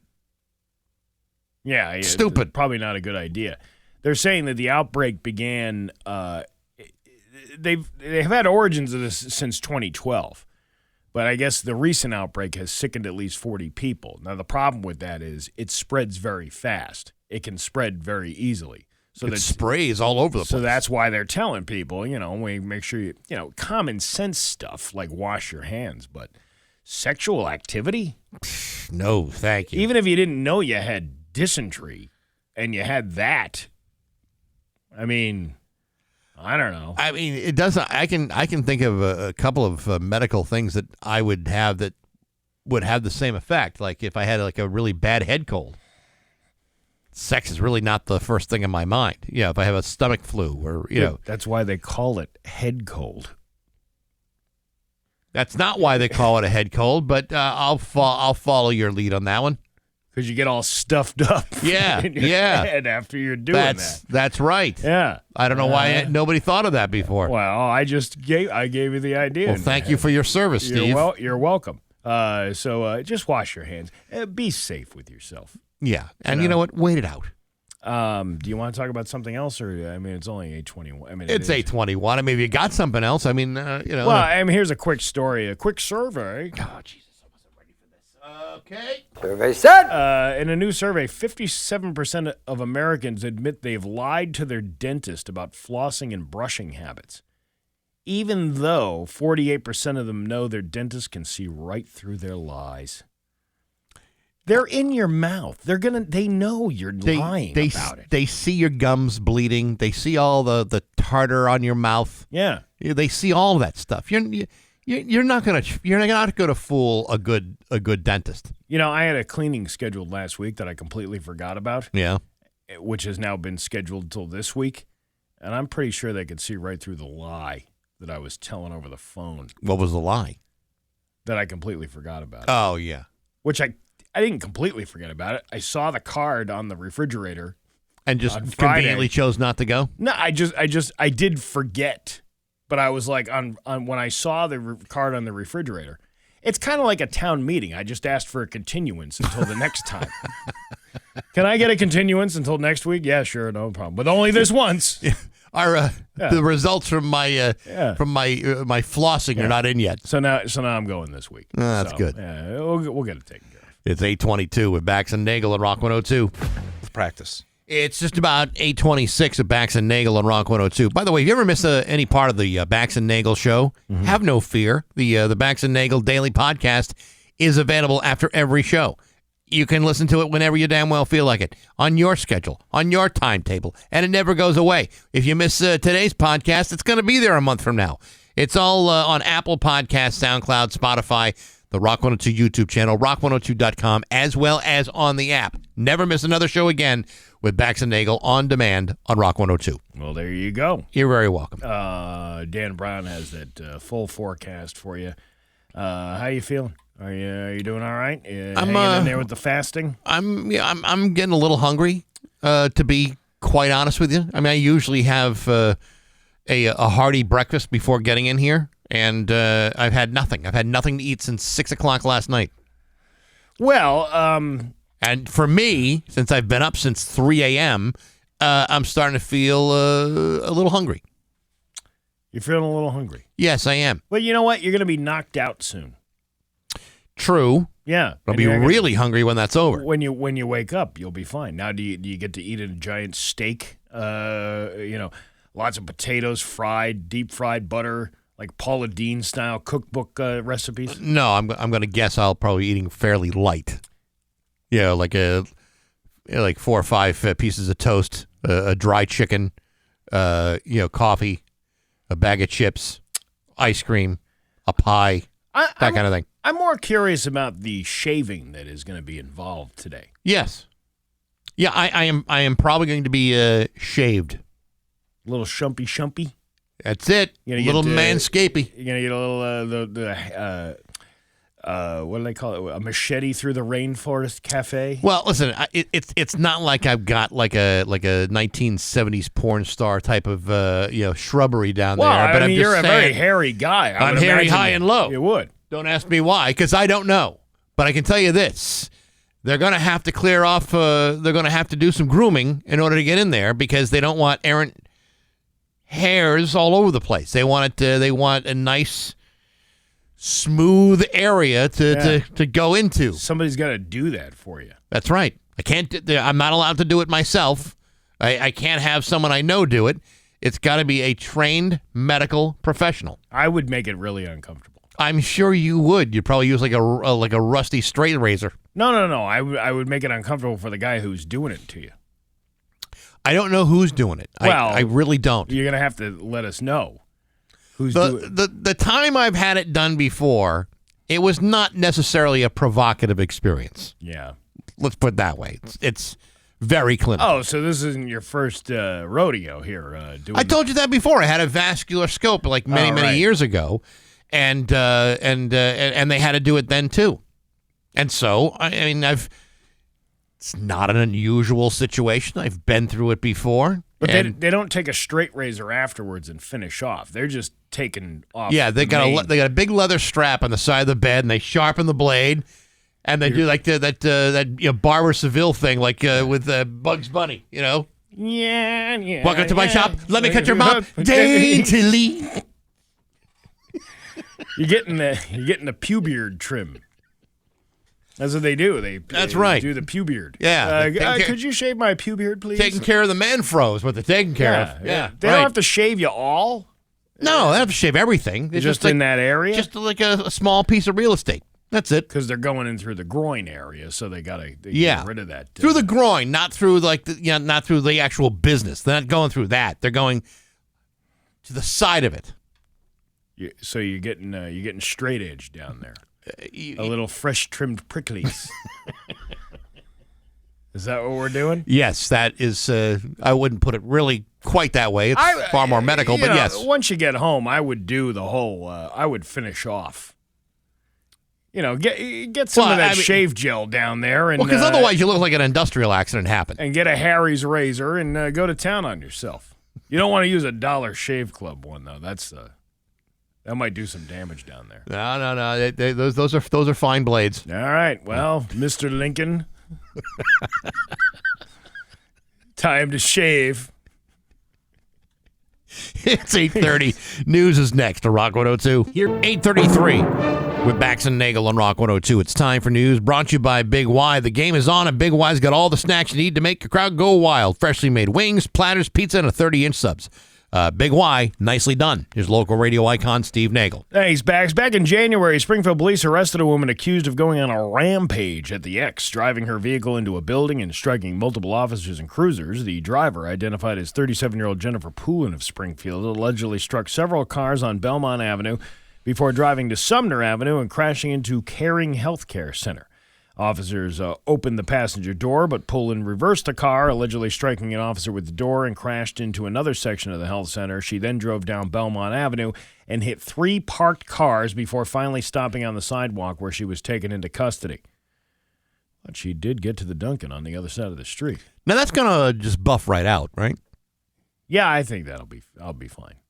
Or Rick's Auto Body will be in business. Well, Rick's is perfect place for that. 22 News obtained the video from the traffic cameras at the X as the crash unfolded, and then they show the entire video. It is a wild scene. Well, I remember when they showed it, when it was showing up online not that long ago, and it was rather impressive the way this was like hitting the building, hitting cars, hitting the cops. Boom. Bang, backs right into that front of that building. Yeah. And then she goes past the cop car, and then she keeps driving. This was probably not her best day. And I would imagine that when she reapplies for a license, they'll be asking her about this. She was charged with weed drugs. Weed drugs? OUI drugs. Oui. Oh, yeah, French. Have you on drugs? Oui. I am on drugs. Oui. I take my car and I smash it into your cruiser in your health center. I fart in your general direction. They are weed drugs. Oui. I was also charged with assault and battery with a dangerous weapon. And operating a motor vehicle with a suspended license. Man, the French get themselves into all kinds of pickles. The weed drugs are the best drugs. Come, let me take you to the Casbah. Yeah, I don't know. Yeah, was there a cat walking by in the neighborhood that walked under one of those line painting machines and made it look like it was a skunk? And then, it's all Pepe Le Pew. Wee drugs. You like wee drugs? Wee drugs. I would think that the impact would have knocked that French beret off her head. Well, you would think, but that didn't happen. Enfield is expected to get $10 million from the state of Connecticut to help with the redevelopment plans at the Enfield Square Mall. It's Mall Redevelopment Month. They're planning on what, like apartments, retail, which Enfield Square hasn't had retail in there in I don't know how long. A redevelopment of the mall will include 300,000 square feet of new retail space and 400 additional units of affordable housing. This project is expected to create hundreds of jobs as well. The plan will begin with the tearing down of the current mall to make way for the new buildings. Are the buildings in such bad shape that you can't repurpose them and make them? I mean, that would be. I mean, they repurpose old mill buildings. I mean, I don't know. Is the structure not as the same as those old brick buildings where you don't have the? I think it can really only be used as a mall. You almost need to knock it down and rebuild it as a plaza or something like that. Yeah, just put up some drywall and you turn each store into an apartment. Yeah. Then you have at least a conversation piece. When you invite guests over to your apartment. Well, this used to be a jewelry shop. The Reminder did a story. It was like last week. It was last week. They did a story about how, like at the Eastfield Mall. Yeah. Now they've leveled everything, and now they're building structures on that property. And initially, when they did that, they talked about places like Target and BJ's and a Hobby Lobby and a Chipotle and maybe a Chick-fil-A and all kinds of crazy ideas. Well, the Reminder apparently reported that Target, out of there. Well, not going to be part of it. Well, maybe they did a study and realized there's not enough live, laugh, love sign buyers in the area. So you gotta make sure. I mean, that Target's still going strong in Enfield. Yeah, I understand that, and a Target in that area would probably do quite well, even though you got a Kohl's up the street. But what have you? But I think Target would be very good over there. Probably more concerned about the Walmart down the street than anything else. But they did say that the one store that they can say with 100% certainty will be in there, a Lazy Boy Gallery. Oh, well, I mean, if that's not going to... Boston Road has been transformed. What a booming economic area. Please, come on in. Sit. The only one I know of is the one on Riverdale Street, and that has cleaned up that blighted area of town. Isn't it true? Yeah. Isn't it true? The Lazy Boy Comfort Studio here in Springfield? You take a depressed neighborhood and you give people a comfortable place to sit and recline. It's a transformative development. You know, not for nothing, but Lazy Boys are pretty damn comfortable. They're very comfortable. Yeah. They're I mean, and the technology involved, now you can recline with just the press of a button. As opposed to that, when you had to grab that lever and you pull it back and all of a sudden you're back. Now it's a button, nice and smooth. The real smooth transition into a very comfortable reclining position. How do you get it down? By hitting the same button. Oh, so it's electronic? Yeah. I don't want something electronic. I like the old-fashioned way where you had to lift that lever on the side. Yeah, that's... Now you get electronic. But it's not really a smooth... Yeah, it's not really as a smooth reclining. It's just like another problem you got to worry about. Yeah. Well, I certainly hope that Enfield Square gets what they're hoping for, because I was out there the other day. There ain't nothing going on out there apart from that Target. Nothing. No things. That thing is without activity. Nothing, huh? Nothing. Nothing. What about the Cane's Chicken? That's busy. Yeah. You put another chicken restaurant in that parking lot, then you're going to start seeing people again. But until that happens, you can forget about it. Well, you got Popeyes on one side. You get Cane. What is it? Raising Cane's. Raising Cane's, and then you got the Chick-fil-A. Is there a Kentucky Fried Chicken anywhere nearby? How many more chicken places do you need in that town? I don't know. A new text message shimmy is going around containing a link that may install malware on your device in an attempt to gain your personal information, the Hampden County Sheriff says. A shimmy? I think you're thinking. I think it's a scheme. Whatever. Would you go to Marquette University for 5.5 years? No, I think I learned the definition of scheme in like elementary school. Yeah, it's shimmy. Shimmy. No. Chevy is an American car, but it's been a very popular one for many, many years. What about Sheem? Sheem. It's Sheem. No, that is the father of Emilio Estevez. No, that's Martin Sheem. Okay. Yeah. Anyway, the sheriff's office said that a text message stating, quote, an investigation being finalized against you, and urges recipient to call back immediately to avoid further legal action, providing a phone number and a fake case number. A link may be included that says to listen to a voicemail, which may be an attempt to install malware or further engage the victim. This is to notify you. This is our second attempt to be made to serve you a notice of action pertaining to an investigation being finalized against you. For further details on the case or to change its active service status, please call us back at the number. Please reference case number 111252814. Failure to contact them immediately will result in further legal action against you. The sheriff's office says these latest shemies are prey on fear and urgency, demanding money to be to resolve issues such as missed court appearances, jury duty, or to avoid arrest until an unspecified court case has been resolved. Even if they appear to be from a legitimate agency, it's likely spoofed using internet-based services. I believe if the sheriff's department wants to come and make you face legal action, they will do so in person with a legal document in their hand. Or usually, yes. A pair of handcuffs, depending on what you're wanted for.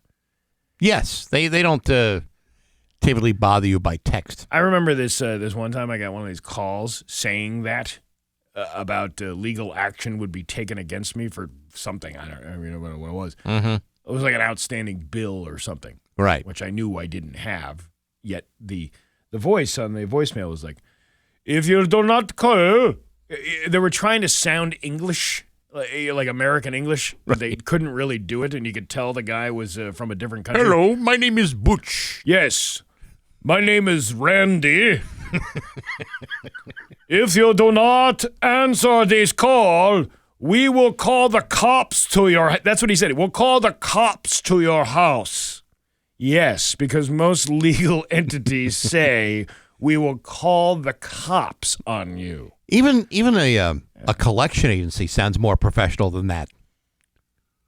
Well, I mean, don't ask me how I know. Maybe these are like low-level scammers. They were just starting out. You know, Yeah, maybe. Like you ever deal with a startup scam business? Well, all these scam artists got to start somewhere. We have a guest coming up. Your Pioneer Valley forecast today, going to be sunny with a high of 62. Tomorrow, cloudy with a high of 50. It's 36 right now in downtown Springfield. I'm Steve Nagle, and that's the news on Rock 102. Oh, yeah. Rock 102, Springfield's Classic Rock. It's 8:51, and John Mellencamp with Bax and Nagle on Rock 102. It's going to be nice and sunny today with a high of 62. Take advantage of that. Go for a walk or something. You get outside. Yeah, it'd be a good day Get to... a little vitamin D in you. It'd be a good day to do that. 36 in downtown Springfield. We were supposed to have a guest. But we're having some technical issues, and that's making it virtually impossible. Well, I got I sent an email to the top men.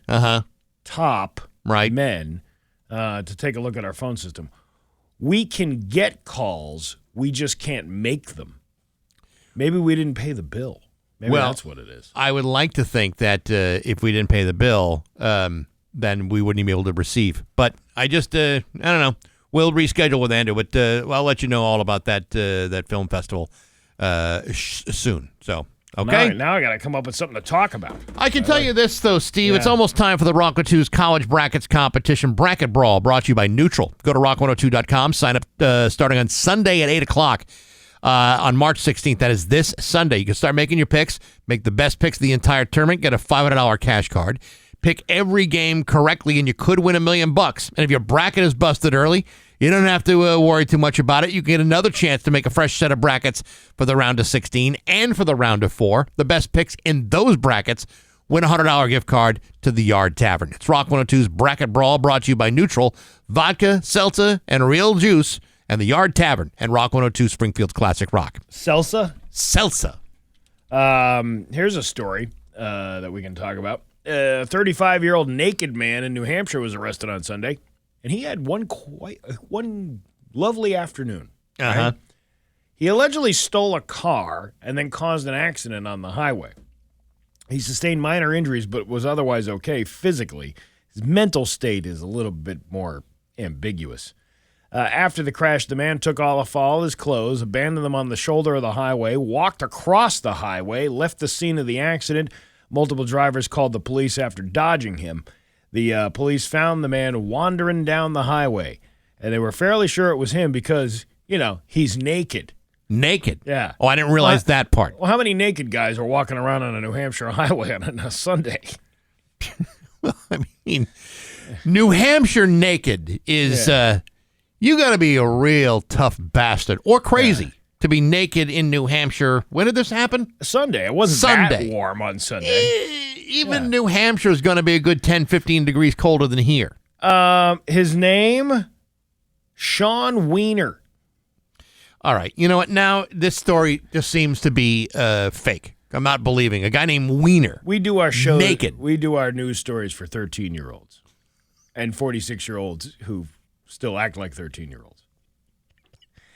This happened in the city of Dover, so he was halfway to another joke.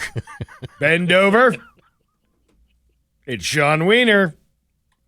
His traveling companion was a guy named Phil. Phil McCracken. Yeah, that's right. That guy. Wiener was charged with indecent exposure and lewdness, reckless conduct, disorderly conduct, and littering. That's just for the aftermath. There will be separate charges for the theft and the crash, which are both still under investigation. Was there any explanation as to why he was naked? No, but I don't know. Because wintertime, I would imagine drugs were involved. Maybe because wintertime in northern New England is there's a time limit on how much time you can spend actually naked in Vermont, Maine, or New Hampshire. That's true. Otherwise, you risk exposure and frostbite. Frostbite? That's correct. Maybe he had an innie. I'm going to guess it was those little they were right up in his throat. They were so innies. Yeah. I don't know. They went right into the wigwam on that one. I guess they did, but I mean you have to be on drugs in order to get naked after a crash. Unless if you feel like your car's on fire and it's not. I mean, I won't even drive if I'm naked. You won't? No. I'll wait for the Uber. I'll wait. I'm going to wait for this Uber to come by and pick me up.